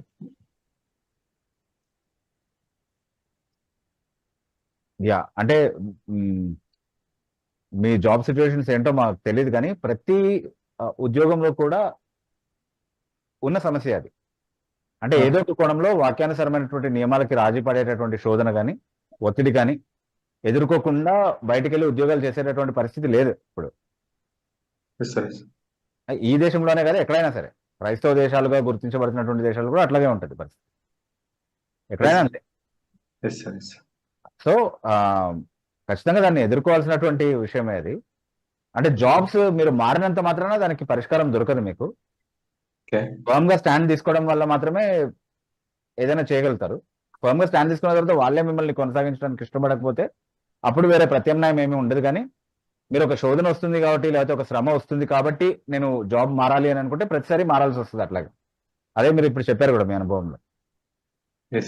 సో ఇప్పుడు మీరు ప్రైవేట్ జాబ్ కాబట్టి అన్ని మారారు. ఒకవేళ మీరు గవర్నమెంట్ జాబ్ అయి ఉంటే ఏం చేసి ఉండేవాళ్ళు కదా? రాజీ పడి ఉండేవాళ్ళు అయితే కాదు కదా, నిలబడి ఉండేవాళ్ళు కదా మీరు నమ్మిన వాటి కోసం. కొంచెం తిరస్కారము, కొంచెం ఒత్తిడి ఎక్కువగా ఎదుర్కోవాల్సినటువంటి పరిస్థితి ఉండొచ్చేమో. దేవుని కృప పైన ఆధారపడుతూ చేయాలి. మనం ఆయన కోసం నిలబడుతున్నాం కాబట్టి ఆయన మార్గం చూపిస్తాడు దానికి. సో మేము కూడా ప్రార్థన చేస్తాం తప్పకుండా మీకోసం. కానీ మంచి అడిగారు. Thank you. తర్వాత చంద్రశేఖర్ అని ఐడి నుంచి జాయిన్ అయినట్టుంటారు. మీరు అన్మ్యూట్ చేసుకొని మీ పేరు మీ ఊరు చెప్పి మీ ప్రశ్న. గుడ్ ఈవినింగ్ బిబోనా. Good evening brother. నా పేరు దానికి ముందు గుడ్ ఈవినింగ్ యశ్వంత్ గారు. Good evening. Good evening. నా పేరు చంద్రశేఖర్, హైదరాబాద్ నుంచి జాయిన్ అయ్యాను. నాది ఒక చాలా అత్యవసరమైన ముఖ్యమైనటువంటి ప్రశ్న బ్రదర్. ఫిబ్రవరి 4వ తారీఖున ఛత్తీస్గఢ్ క్రిస్టియన్ ఫోరం అనే యూట్యూబ్ ఛానల్ ఒక పెద్ద వారు ఒక ఇంపార్టెంట్ బ్రాడ్కాస్ట్ చేశారు. అవి దాంట్లో ఏంటి అని అంటే, ఆదేశ్ సోని అనే వ్యక్తి, maybe he is one of the right wing from the right wing groups. ఆయన ఏమన్నారు అని అంటే, ఛత్తీస్గఢ్ లో ఉన్నటువంటి విశ్రాంపూర్, జనక్పూర్, గణేష్పూర్ అనే ఊర్లలో ఉన్నటువంటి సుమారు 3,000 మంది ని మనం ఏదో విధంగా చంపటం కానీ, వాళ్ళ ఆస్తుల్ని నాశనం చేయటం కానీ, వాళ్ళ స్త్రీలని చెరపటం కానీ, మొత్తంగా వాళ్ళని నాశనం చేద్దాము. మనం 5,000 మంది గో సేవకులము కలిసి నాశనం చేద్దాము. కనీసం 5,000 మంది అన్నా కావాలి. ఎందుకంటే అక్కడ ఒక్కళ్ళు కూడా హైందవులు లేరు, మొత్తం అంతా క్రైస్తవులే అని చెప్పేసి ఒక కాల్ ఇవ్వటం జరిగింది. దాని రిలేటెడ్ ఒక video clip and also social మీడియాలో పోస్ట్ చేసినటువంటి ఒక రైటప్ కూడా దాంట్లో ఉందన్నమాట. ఆ విషయం చెప్తానే ఇంకేం చెప్పాడంటే, ఉత్తరాఖండ్ లో ఉన్నటువంటి జ్యోతిష్ పీఠ్ యొక్క శంకరాచార్య అయినటువంటి శ్రీ అవిముక్తేశ్వరానంద సరస్వతి గారి యొక్క సపోర్ట్ కూడా దీనికి ఉంది. అంత మాత్రమే కాకుండా ఛత్తీస్గఢ్ ప్రభుత్వం యొక్క సపోర్ట్ కూడా ఫుల్ గా ఉంది. వాళ్ళే ఇంకా ఏమీ చేయకుండా, ఇదంతా జరుగుతూ ఉంటే ఏమీ చేయకుండా ఉంటాము అని చెప్పి వాళ్ళకి, అంటే తమకు, ఆదేశ్ సోనీకి లేకపోతే వారికి హామీ ఇచ్చారు. కాబట్టి ఎట్లా అన్నా చెయ్యాలి అని చెప్పడం జరిగింది. అంటే ఇది అంతకుముందు ఈ శ్రీ అవిముక్తేశ్వరానంద సరస్వతి గారు ప్రధాని మోదీ గారిని సైతము చాలా విధాలుగా క్రిటిసైజ్ చేస్తూ, ఇలాగే రైట్ వింగ్ స్టేట్మెంట్స్ చేస్తూ, చాలా విషయాల్లో చాలా పోలీస్ కేసుల్లో కూడా నమోదు చేయడం జరిగింది అనమాట, ఇటువంటి స్టేట్మెంట్స్ చేస్తూ. ఇది డైరెక్ట్ గానే, అంటే ఇంకా without any masks or without any coverups, direct గానే ఒక జెనోసైడ్ లేకపోతే ఒక గవర్నమెంట్ స్పాన్సర్డ్ ప్రోగ్రామ్ గాను ఉంటుందా, మార్చ్ 1st రోజు ఇది చేద్దామని చెప్పి కాలేజ్ ఇవ్వటం జరిగింది. కాబట్టి Christian genocide or program government sponsored ప్రోగ్రామా అనేది ప్రశ్న. అంటే ఆ తర్వాత ఈ సో కాల్డ్ ఆదేశ్ సోని అనే ఆయన తర్వాత 2-3 ఎక్స్ప్లెనేషన్ ఆర్ కవరప్ ఆర్ ఏవో కొన్ని వీడియోస్ చేయడం జరిగింది. నేను ఆ ఉద్దేశంతో అనలేదనో, లేకపోతే నేను అలా అంటానా, నేను అలా అనను, అది వేరేది, అది తప్పు, అలాంటివి నేను చేయలేదు అని కూడా ఏవో 2 వీడియోలు పెట్టడం జరిగింది. నన్ను ఎప్పటి నుంచో మీరు చూస్తూ ఉన్నారు, నా గురించి మీ అందరికీ తెలుసు. కలిపి 2-3 వీడియోస్ చేశారు. సో ఇది చేసినా సరే ముందు అదే యూట్యూబ్ ఛానల్లో అయితే మాత్రము చూపించినటువంటి వీడియోస్ కానీ, ఏంటది సోషల్ మీడియాలో పెట్టినటువంటి పోస్ట్ కానీ, ఇవన్నీ చూస్తా ఉంటే చాలా క్లియర్ గా, స్పష్టంగా ఇది నిజంగానే జరగాలి అని చెప్పి చాలా ప్రణాళికాబద్ధంగా ముందుకు వెళ్తున్నారేమో అని అనిపిస్తా ఉంది. ఇంకా చెప్పినటువంటి టార్గెట్ డేట్ ఇంకా రాలేదు కూడా. ఇంకా మనం ఇంకా ఫిబ్రవరి 11లోనే ఉన్నాం, 11వ తారీఖులోనే ఉన్నాం. దీన్ని ఎలా చూడాలి, ఏ విధంగా స్పందించాలి అనేది నా ప్రశ్న. ఫస్ట్ అండ్ ఫార్మోస్ట్ మనం ఒక విషయాన్ని గుర్తించాలి. ఏంటి అని అంటే, ప్రస్తుతము భారతదేశాన్ని పరిపాలించేది ఆర్ఎస్ఎస్ ప్రభుత్వం. ఓకే, అదేంటి బీజేపీ ప్రభుత్వం కదా అని మీరు అనొచ్చు. కానీ బీజేపీ అనేది ఆర్ఎస్ఎస్ యొక్క పొలిటికల్ వింగ్, అది మనందరికీ తెలిసినటువంటి విషయం కదా. సో ఆర్ఎస్ఎస్ ఆవిర్భావం సమయం నుండి కూడా, తర్వాత దానికి దాని గురువులుగా ఉన్నటువంటి వాళ్ళు ఎవరైతే ఉన్నారో, పెద్దవాళ్ళు ఎవరైతే ఉన్నారో, వాళ్ళ రచనల్ని మీరు చదివినప్పుడు చాలా స్పష్టంగా హిందూ రాష్ట్ర ఏర్పాటులో 3 ప్రధానమైనటువంటి శత్రువులు మనకు ఎదురవుతారు. వాళ్ళని మనం ఎదుర్కోవాల్సి ఉంటుంది అన్నటువంటి విషయాన్ని మొదటి నుంచి వాళ్ళు నూరిపోస్తూ రావడం వాళ్ళ రచనల్లో చాలా స్పష్టంగా చదువుతాం మనం. మీరు సావర్కర్ గారి రచనలు చదవండి, లేకపోతే గోల్వాల్కర్ గారి రచనలు చదవండి. అవన్నీ ఇప్పుడు పబ్లిక్ డొమైన్ లో అందుబాటులో ఉన్నాయి. నేనేమి కల్పించుకొని చెప్పట్లేదు. ఓకే, అంటే ఒక వర్గం వారంటే నాకు గిట్టదు కాబట్టి వాళ్ళకి వ్యతిరేకంగా నేను ఏదో మాట్లాడాలి కాబట్టి ఏదో మాట్లాడుతున్నాను కాదు. అంతా కూడా పబ్లిక్ డొమైన్ లో ఉన్నటువంటి ఇన్ఫర్మేషనే. ఆ ముగ్గురు శత్రువులు ఎవరు అంటే హిందూ రాష్ట్ర ఏర్పాటులో వాళ్ళ అభిప్రాయంలో క్రైస్తవులు, ముస్లింలు, కమ్యూనిస్టులు. ఓకే, ఇంకా చెప్పాలంటే ఇప్పుడు ఉన్నటువంటి ఇన్ఫ్లుయెన్స్ ని బట్టి అంబేద్కరిస్టులని కూడా ఆ జాబితాలో వాళ్ళు బహుశా చేర్చుకుని ఉండొచ్చు వాళ్ళ గ్రోయింగ్ ఆర్ ప్రోగ్రెసింగ్ ఐడియాలజీలో. ఓకే, సో ఇది వాళ్ళకు ఉన్నటువంటి ఫౌండేషనల్ థాట్. యాక్చువల్గా హిందూ రాష్ట్ర ఏర్పాటులో వాళ్ళకి అడ్డొచ్చేటటువంటి శత్రువులందరినీ కూడా ముందు అడ్డు తొలగించుకోవాలి అన్నటువంటి ఆలోచన వాళ్ళకు ప్రారంభం నుండే నూరిపోయబడింది. కాబట్టి ఐడియాలజికల్ గా ఈ మతాల్ని వాళ్ళు ఎదుర్కొంటూ వచ్చారు. అంటే ఈ క్రైస్తవాన్ని కానీ ఇస్లాంని కానీ పొలిటికల్ గా కమ్యూనిజంని కానీ వాళ్ళు ఐడియాలజికల్ గా ముందు నుండే ఎదుర్కొంటూ రావడము, దానికి వ్యతిరేకంగా చాలా విషయాన్ని నూరిపోయడము.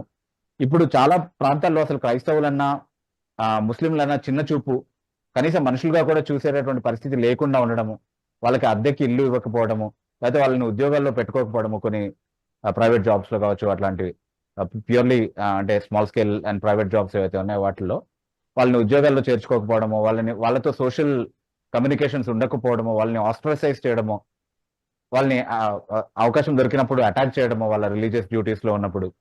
సో ఇట్లాంటివన్నీ కూడా ఇందులో భాగంగా జరుగుతున్నవి. అయితే ఇప్పటి వరకు వాళ్ళు పెద్ద ఎత్తున ఎక్కడ కూడా దీన్ని అమలు చేయడానికి, అంటే ఈ ఐడియాలజీని అమలు చేయడానికి వాళ్ళకి అవకాశం రాలేదు. కానీ ఇప్పుడు వాళ్ళు పవర్ లో ఉన్నారు. ఇప్పుడు ఆర్ఎస్ఎస్ ప్రభుత్వమే పరిపాలన చేస్తుంది వాస్తవానికి. కాబట్టి ఇప్పుడు పొలిటికల్ గా పవర్ వాళ్ళ చేతిలో ఉంది, చట్టం వాళ్ళ చేతిలో ఉంది, చట్ట వ్యవస్థలన్నీ కూడా వాళ్ళ చేతిలోనే ఉన్నాయి. వాళ్ళు ఏం కావాలంటే అది చేసుకునేటటువంటి పరిస్థితిలో ఉన్నారు డెఫినెట్లీ. కాబట్టి వాళ్ళు చేసే ప్రమాదం ఉందా, అలాగే జరుగుతుందా అని అంటే ఖచ్చితంగా జరుగుతుంది. మీరు ఇందాక ఒక మాట వాడారు చంద్రశేఖర్ గారు, ప్రోగ్రామ్ అనే పదం వాడారు. ఆ పదం చాలా మందికి తెలిసి ఉండకపోవచ్చు యాక్చువల్లీ మన వ్యూవర్స్ కి.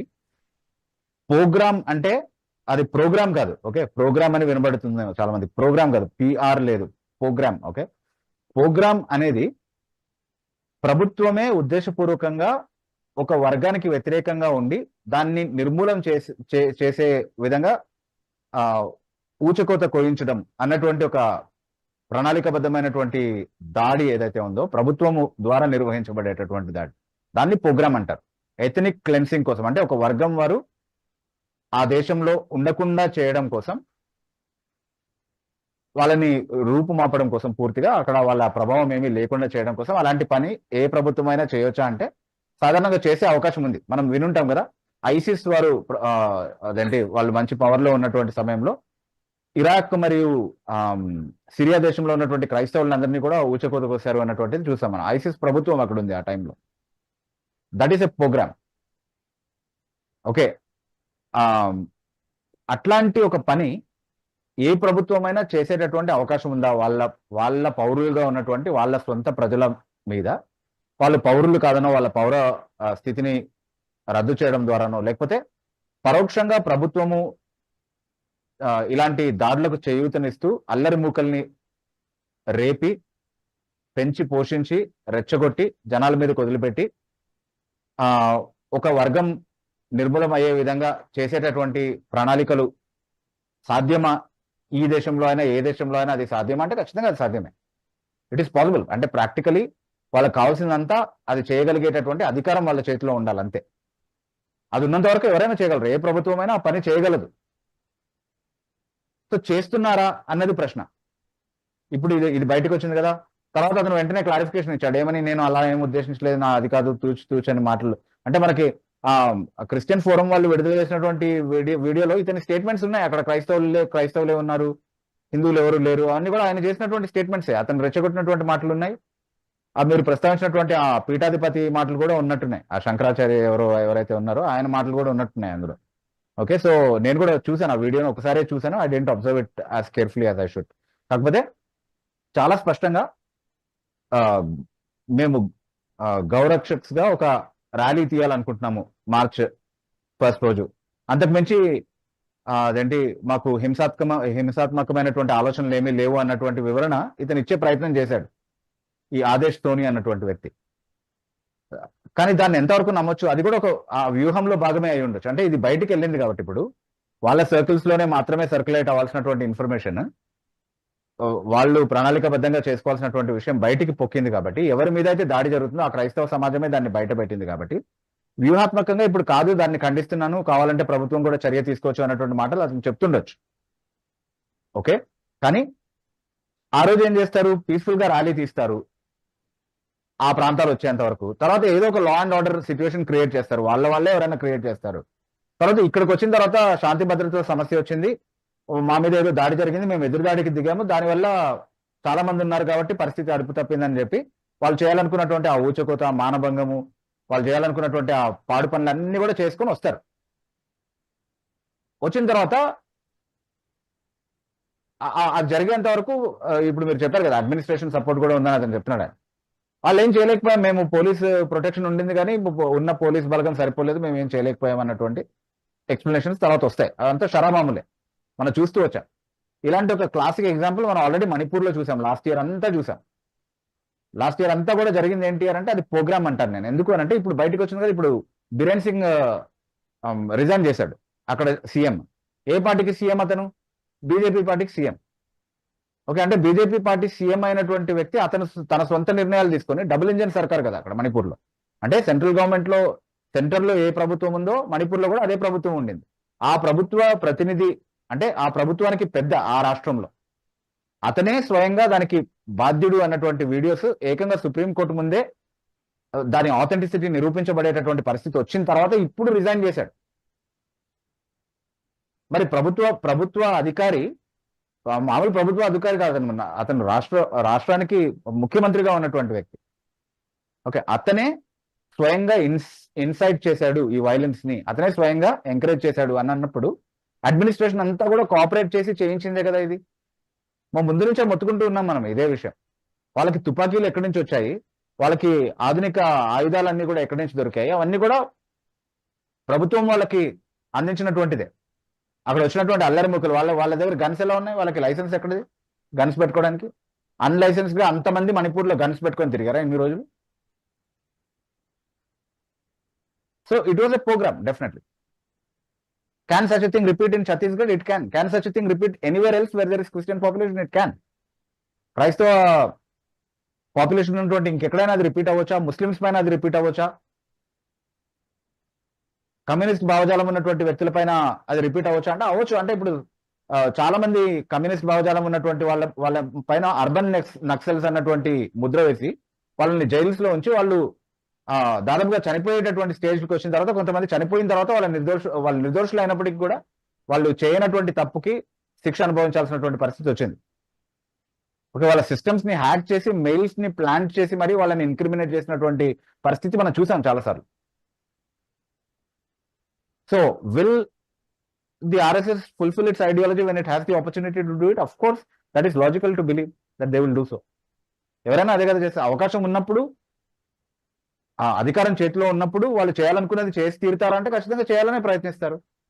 అదే చేస్తుండొచ్చు కూడా, అందులో కొత్త ఏముంది. అయితే ఇందులో మనం చేయగలిగిన విషయం ఏంటి అంటే ఖచ్చితంగా మనం ప్రార్థన చేయొచ్చు, దీని గురించి అవేర్నెస్ మనం స్ప్రెడ్ చేయొచ్చు. ఇలా జరుగుతుంది అన్నటువంటి విషయాలు ఇంటర్నేషనల్ కమ్యూనిటీ వరకు కూడా వెళ్ళేటటువంటి విధంగా. అంటే ఇప్పుడు నువ్వు నేను అనుకుంటే అయ్యేటటువంటి విషయం కాదు, మన సామాన్య ప్రజలు మనం. కాకపోతే ప్రతి మీడియం ద్వారా కూడా ఇలాంటి న్యూస్ ని మనం బయటికి స్ప్రెడ్ చేయగలిగితే కనుక ఇంటర్నేషనల్ కమ్యూనిటీకి తెలిసి ఉండాలి వాట్ ఈస్ హ్యాపెనింగ్ అని. ఎందుకంటే తర్వాత ఆ అవకాశం కూడా ఉండదు మనకి. ఇప్పుడు ఛత్తీస్గఢ్ లో అటాక్ స్టార్ట్ కాగానే వెంటనే ఏం చేస్తారు, ఇంటర్నెట్ తీసేస్తారు, ఎలక్ట్రిసిటీ తీసేస్తారు, రవాణా సౌకర్యాలు లేకుండా చేస్తారు, ఎక్కడ ఎవరికి రాకపోకలు ఉండవు, ఎలాంటి సమాచారం ఉండదు.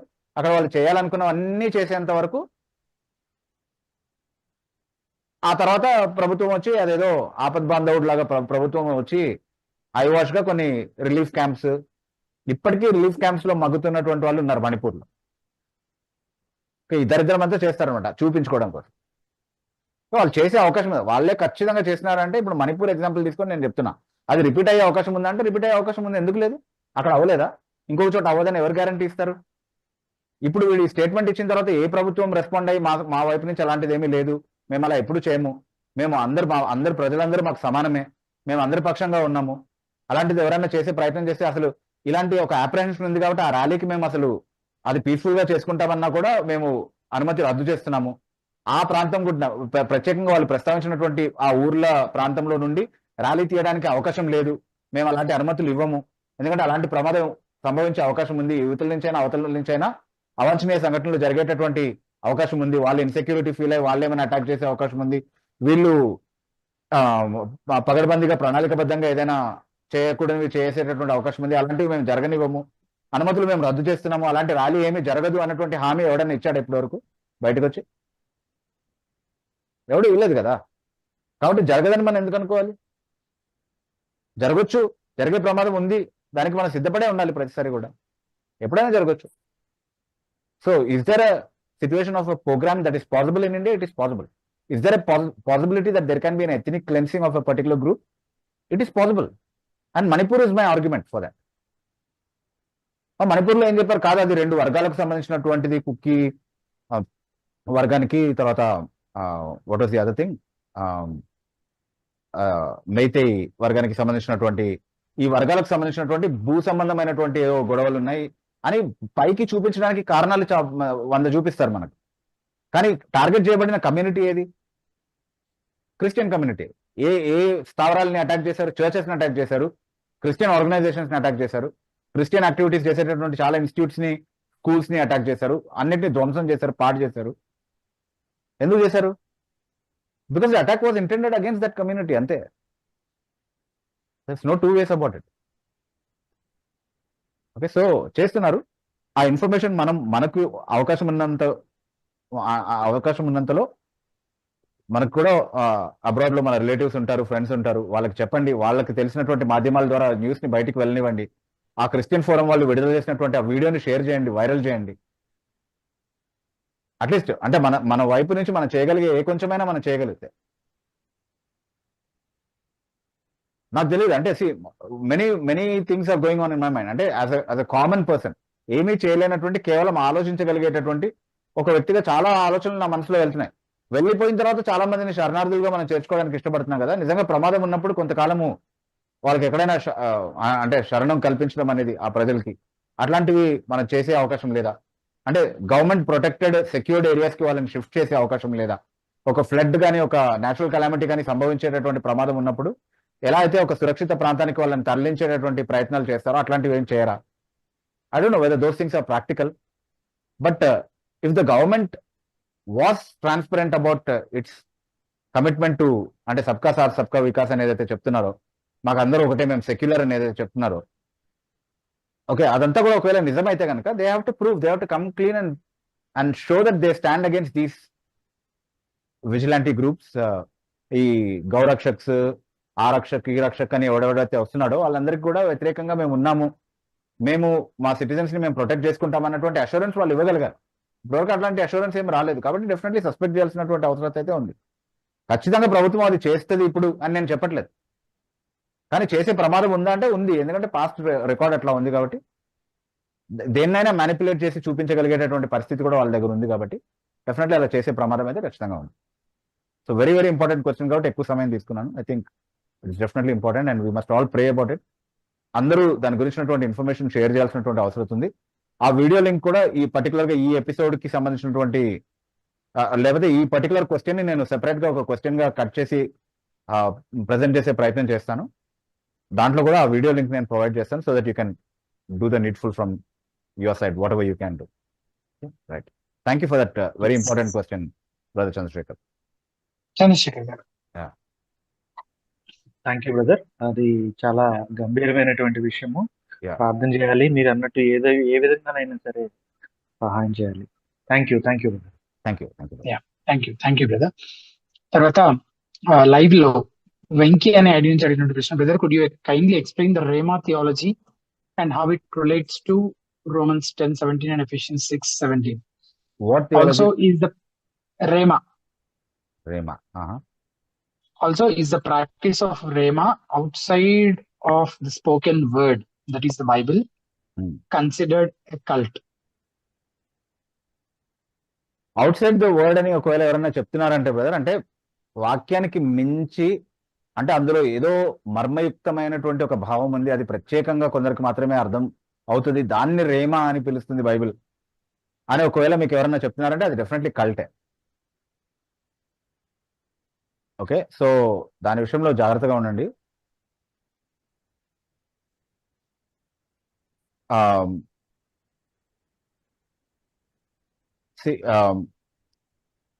వాక్యం అనేటటువంటి ఎక్స్ప్రెషన్ ని రెఫర్ చేయడానికి సినానిమస్ గా చాలా సార్లు రేమా అని, లోగోస్ అని, and do remember the other expression బ్రదర్షన్? I'm trying to recollect there is one more. ఏదండి? Rhema and logos, and what's the other word? yes what's the other word for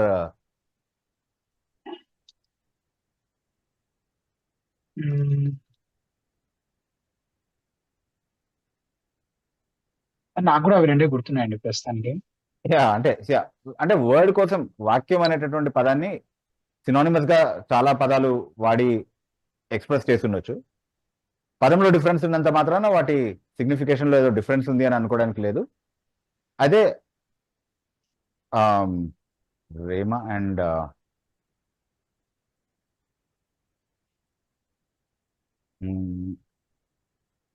there's one other word that it's almost in my mind but I'm not getting it. చాలా frequent గానే వాడుతూ ఉంటాం. Actually నేను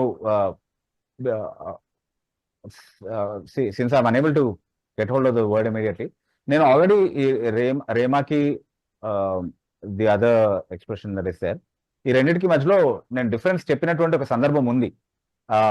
దాని ఒక separate question గా కూడా పెట్టాము. అంటే షార్ట్ క్వశ్చన్స్ సెక్షన్ ఏదైతే ఉందో, ప్రశ్నోత్తరాల సెక్షన్ ఒకటి ఉంది, సెలెక్టెడ్ క్వశ్చన్స్ కొన్ని కట్ చేసి పెట్టామన్నమాట, చిన్న చిన్న క్వశ్చన్స్ గా. అందులో ఉంటుంది, మీరు ఒకసారి అది రెఫర్ చేసుకుని రేమా అనేటటువంటి దానికి రిలేటెడ్ క్వశ్చన్ ఒకటి ఉంటుంది, అది ఒకసారి మీరు చూసుకున్న తర్వాత అక్కడ మీకు సాటిస్ఫాక్టరీ ఆన్సర్ లేకపోతే ఒకసారి క్వశ్చన్ రిపీట్ చేయండి, will try to address it. It some how slipped out of my mind, I'm unable to think of it. అయితే ఆల్రెడీ దాన్ని అడ్రస్ చేశాం కాబట్టి మీరు ఒకసారి దాన్ని చూడండి. చూసిన తర్వాత ఒకవేళ పాసిబుల్ అయితే కనుక ఎవరైనా బ్రదర్స్ అందుబాటులో ఉంటే మన హితబోధ నుంచి ఆ క్వశ్చన్ లింక్ లో ఇక్కడ ఈ లైవ్ చాట్ లో పోస్ట్ చేయగలిగితే, కట్ చేసిన separate question, brother can have access to it. Right. తర్వాత విజయ్ కుమార్ అని ఐడి నుంచి అడిగినట్టు ప్రశ్న, the earliest Telugu Christians in 1500s. It was sad because there are ancestors in my line who never heard the gospel. How did I make sense of this, as I would have also be same if I was born then?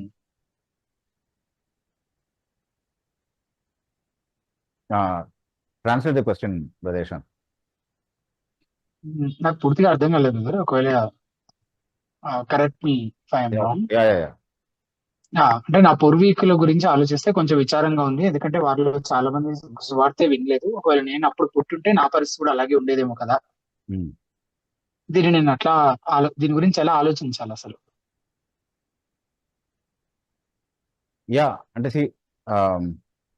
అంటే 1500s నుంచే Telugu Christians యొక్క history ఉన్నట్టుగా తెలుస్తున్నట్టుగా అర్థమవుతుంది. Early Telugu Christians అంటే at least Telugu ప్రజలు, తెలుగు క్రైస్తవులు 1500s నుంచే ఉన్నట్టు తెలుస్తోంది కదా.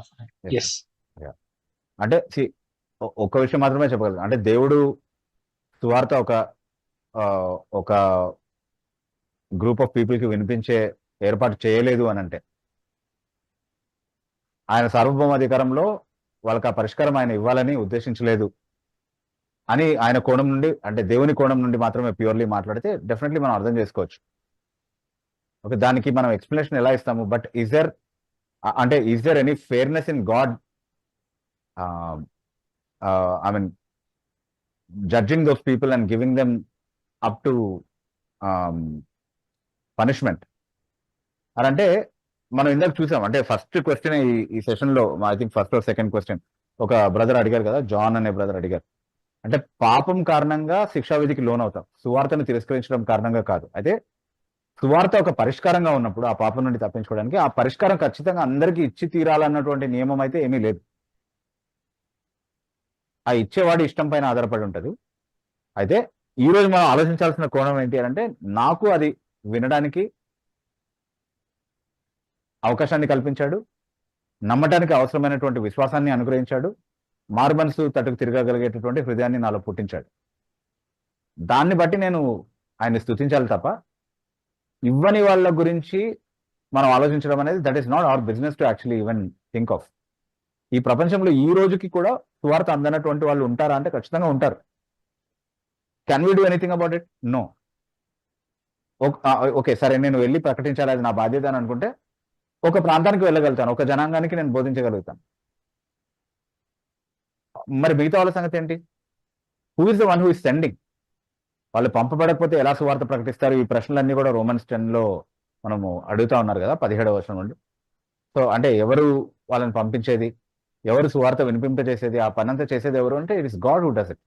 అండ్ అందుకే మనం ఏమంటామనంటే రక్షణ విషయంలో కూడా దేవుడు సార్వభౌముడై ఉన్నాడు.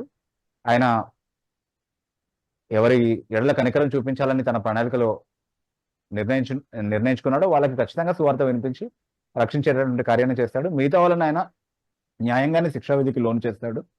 దానికి సంబంధించినటువంటి న్యాయమైనటువంటి కారణాలు బైబిల్లో ఉన్నాయి. బట్ వాళ్ళకి రాలేదే అని మనం బాధపడడం ద్వారా మనం చేయగలిగింది ఏమీ లేదు. ప్రార్థన చేయగలుగుతాము. దేవుని ప్రణాళికలో ఉన్నటువంటి వారందరి రక్షణ విషయంలో యేసుక్రీస్తు ప్రభు ఎలాగైతే యోహాను సువార్త 17వ అధ్యాయము 9 మరియు 20 వచనాల్లో ప్రార్థన చేశాడో ఆ ప్రార్థనతో ఏకీభవిస్తూ మనం ప్రార్థన చేయగలుగుతాం తప్ప we cannot really do anything about a universal salvation because the Bible doesn't even teach about a scheme of universal salvation. అందరూ రక్షింపబడాలని కానీ అందరికీ సువార్త అందాలని కానీ అలాంటి ఆలోచన ఎక్కడ బైబిల్లో లేదు బేసికల్. సో ఈరోజు చాలా మంది సువార్తని తిరస్కరిస్తూ సోషల్ మీడియాలో కావచ్చు, లేకపోతే మనకి పర్సనల్గా కావచ్చు, దాన్ని దూషిస్తూ కనబడుతున్నారు అని అంటే that's a very dangerous situation in which they are. వాళ్ళకి దేవుడు మారుమనసు అనుగ్రహించలేదు.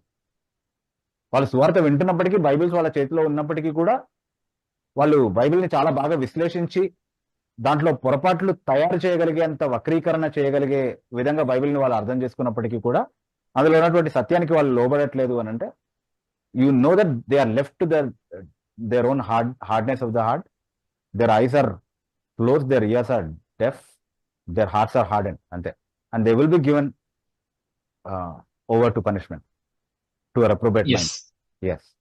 So yeah. Yes Bibu. Yeah. సమయం ఇంకా 2 నిమిషాలు ఉంది బిబు గారు. ఒక ఐడి నుంచి 2 క్వశ్చన్స్ ఉన్నాయి. Okay. క్లుప్తంగా ఆన్సర్ చేయగలుగుతారేమో చూడండి. ఈ మధ్య గోవిందరాజు అనే ఐడి నుంచి అడిగిన ప్రశ్న, ఈ మధ్య కొన్ని చర్చెస్ లో లేట్ గా వెళ్ళడం వల్ల పాస్టర్స్ బయట కూర్చోమంటున్నారు, ఇది కరెక్టేనా? అలాగే అదే ఐడి నుంచి అడిగిన మరో ప్రశ్న, వైట్ డ్రెస్ కూడా వేసుకోమని అంటున్నారు ఆదివారం రోజున. లేట్ గా వెళ్ళడం వల్ల లేట్ గా వెళ్ళడం కరెక్ట్ కాదు. In the first place late గా వెళ్ళడం తప్పు. దేవుని సన్నిధికి వెళ్ళేటప్పుడు డిసిప్లిన్ మెయింటైన్ చేయడం అనేది సరైన పద్ధతి. సో ఒకవేళ అలా కూర్చోబెట్టడం వల్ల అయినా మీరు డిసిప్లిన్ నేర్చుకుంటారనే సదుద్దేశంతో ఒకవేళ చేస్తుంటే కనుక మీరు కూడా అట్లాగే తీసుకోవాలి దాన్ని. ఓకే, దానికి అవకాశం ఇచ్చింది ఎవరు? సరే, జెన్యున్ రీజన్స్ ఉండి కూడా కన్సిడర్ చేయకపోతే అప్పుడు మాట్లాడుకోవాల్సినటువంటి విషయం, అంటే మీరు ఆ పాస్టర్తో కలిసి కూర్చొని మాట్లాడాల్సినటువంటి విషయం. అంటే కన్సిడర్ చేయాల్సినటువంటి జెన్యున్ సిచ్యువేషన్స్ ఉండొచ్చు. ఓకే, బట్ సంఘంలో ఒక క్రమం పాటిస్తాము, దాన్ని సాధారణంగా అందరూ దానికి కట్టుబడి ఉండాలి. లేకపోతే ఇలా చర్య తీసుకుంటామని ముందుగానే అనౌన్స్ చేసి దాన్ని వాళ్ళు అమలు చేస్తున్నప్పుడు అది అందరూ అగ్రి అయిన తర్వాత దాన్ని వాళ్ళు అమలు చేస్తున్నప్పుడు బయటకు వచ్చి కంప్లైంట్ చేయడం అనేది సరైనటువంటి విషయం కాదు. అది అందరూ అగ్రి అయినటువంటి ఒక కోడే అయి ఉండాలి కదా చర్చ్లో జరుగుతుంది అని అంటే. Okay, right. తర్వాత వైట్ డ్రెస్ బైబిల్లో ఎక్కడా లేదు. అంటే మీరు తెల్ల వస్త్రాలు వేసుకొని రావాలి, అది ఆత్మీయతకు సూచన అని ఎక్కడ బైబిల్లో లేదు. ఓకే, ఏ బట్టలైనా వేసుకొని రావచ్చు, ఏ కలర్ అయినా వేసుకొని రావచ్చు, మనకు అట్లాంటి యూనిఫామ్ ఏమీ లేదు. తెల్లని వస్త్రాలు ధరించుకొని అవన్నీ కూడా సాదృశ్యంగా చెప్పబడినటువంటి మాటలు ఏవైతే ఉన్నాయో పరలోక సంబంధమైనటువంటి విషయాలు, అవి ఇక్కడ అక్షరాల్లో మనం చూపించాల్సినటువంటి అవసరం ఏం లేదు. అట్లాంటి నియమాలు ఏమి ఎక్కడ చెప్పబడలేదు. There is no such a rule. అంటే భౌతిక విషయాలకి ఆత్మీయ విలువల్ని జోడించి అదే ఆత్మీయత అని ఎవరైతే చెప్తున్నారో వాళ్ళ విషయంలో జాగ్రత్త పడండి. ఎందుకంటే వాళ్ళకి నిజంగా ఆత్మీయత అంటే ఏంటో అర్థం కాలేదు. దేవుడు దేన్ని చూస్తాడు, దేన్ని చూడడు అన్నటువంటి విషయం కూడా వాళ్ళకి అర్థం కాలేదు అనేది గుర్తుపెట్టుకోవాలి. ఇంతతోటి సమయం అయిపోయింది, అలాగే లైవ్ సైట్ ఉన్న ప్రశ్నలు అయిపోయాయి కనుక ఒక ప్రాముఖ్యమైన ప్రకటన దయచేసి గమనించండి. కొన్ని వారాల క్రితమే ద బెరియన్ ఆర్ అని ఇటువంటి ఒక లైవ్ ప్రశ్నోత్తరాల కార్యక్రమాన్ని ఇంగ్లీష్ లో ప్రారంభించడం జరిగింది. ఆ లైవ్ ప్రసారము, ఆ లైవ్ కార్యక్రమము బైబిల్ స్పోక్స్మన్ అనే మా యూట్యూబ్ ఛానల్లో ప్రతి శనివారం సాయంత్రం 8 నుంచి 9 గంటల వరకు ప్రసారం అవుతుంది. సో ఎవరైతే ప్రశ్నలు అడగడానికి కానీ జవాబులు తెలుసుకోవడానికి కానీ ఇంగ్లీష్ భాషలో కంఫర్టబుల్ గా ఉంటారు వారందరూ కూడా దయచేసి ద బెరియన్ ఆర్ అనే మా లైవ్ Q&A ప్రోగ్రామ్ లో పార్టిసిపేట్ చేయాలని, ప్రతి శనివారం బైబిల్ స్పోక్స్మన్ అనే మా యూట్యూబ్ ఛానల్ ద్వారా ప్రసారమయ్యే ఆ లైవ్ కార్యక్రమంలో పాల్గొనాలని రిక్వెస్ట్ చేస్తున్నాం. ఈ ద బెరియన్ ఆర్ గురించి మీకు తెలిసిన వారికి కూడా తెలియజేయాలని రిక్వెస్ట్ చేస్తున్నాము. వారిని బైబిల్ స్పోక్స్మన్ యూట్యూబ్ ఛానల్ సబ్స్క్రైబ్ చేసుకునేలాగాను, అలాగే ప్రతి శనివారం సాయంత్రం 8 గంటల నుంచి 9 గంటల వరకు ప్రసారం అయ్యే ఆ లైవ్ కార్యక్రమంలో ద బెరియన్ ఆర్ అనే కార్యక్రమంలో పాల్గొనే విధంగా కూడా ప్రోత్సహించాలని రిక్వెస్ట్ చేస్తున్నాం. ప్రతి వారిని జ్ఞాపకం చేసే విధంగా హితబోధ కేవలం ఈ ప్రశ్నోత్తరాల లైవ్ కార్యక్రమాన్ని మాత్రమే కాకుండా ఇంకా అనేక వనరులను తెలుగులో ఉచితంగా అందుబాటులోకి తీసుకురావడం కొరకు కృషి చేస్తుంది. ఆ వనరులన్నీ మీకు 3 మాధ్యమాల ద్వారా అందుబాటులో ఉన్నాయి. ఒకటి హితబోధ వెబ్సైట్ ద్వారా, మీరు గూగుల్లో హితబోధ టైప్ చేస్తే మా వెబ్సైట్ కనిపిస్తుంది. అందులో చాలా రకాల రిసోర్సెస్ ఉన్నాయి. వ్యాసాలు కానీ, బైబిల్ కామెంటరీస్ కానీ, లేకపోతే TSK క్రాస్ రిఫరెన్సెస్ ఉన్నటువంటి బైబిల్ కానీ, లేకపోతే వీడియో ఆడియో మెసేజెస్. సో ఇలాంటి రిసోర్సెస్ అన్ని అందులో పొందుపరుస్తూ ఉన్నాము. సో వాటిని మీరు వినియోగించుకోవచ్చు మీ వ్యక్తిగత క్షేమాభివృద్ధి కోసము. అండ్ మీకు తెలిసిన వారికి కూడా వాటిని తెలియపరచవచ్చు. అందులో ఉన్న రిసోర్సెస్ దాదాపుగా యాప్ రూపంలో కూడా అందుబాటులో ఉన్నాయి. మీరు ప్లే స్టోర్ లో హితబోధ అని టైప్ చేస్తే హితబోధ యాప్ కనిపిస్తుంది, దాన్ని ఇన్స్టాల్ చేసుకోవాలని రిక్వెస్ట్ చేస్తున్నాము. అండ్ యూట్యూబ్ లో హితబోధ అని టైప్ చేస్తే మా యూట్యూబ్ ఛానల్ కనిపిస్తుంది, దాన్ని కూడా సబ్స్క్రైబ్ చేసుకొని బెల్ ఐకాన్ ప్రెస్ చేయండి. రెగ్యులర్ గా మీకు అప్డేట్స్ వస్తుంటాయి నోటిఫికేషన్స్ రూపంలో, మీరు మమ్మల్ని ఫాలో అవుతూ ఉండొచ్చు. ఈ వనరుల్ని మీకు తెలిసిన పరిచయస్తులు కూడా తెలియపరచండి. మీరు వ్యక్తిగతంగా క్షేమాభివృద్ధి పొందుకోవడంతో పాటు మీకు తెలిసిన వారికి కూడా క్షేమాభివృద్ధి కలిగజేసే విధంగా ఈ వనరుల్ని, ఈ కార్యక్రమాన్ని గురించి ఇంకా అనేకులకు తెలియపరచాలని, ఆ విధంగా ఈ పరిచర్యకు మీ వంతు సహకారం అందించాలని రిక్వెస్ట్ చేస్తూ, క్రిస్టియన్ రెస్పాన్స్ క్రైస్తవ స్పందన అనే ఈ కార్యక్రమం ప్రతి మంగళవారం సాయంత్రం 8 గంటలకు ప్రసారం అవుతుంది కనుక తిరిగి వచ్చే మంగళవారం సాయంత్రం 8 గంటలకు కలుసుకుందాం. అంతవరకు సెలవు.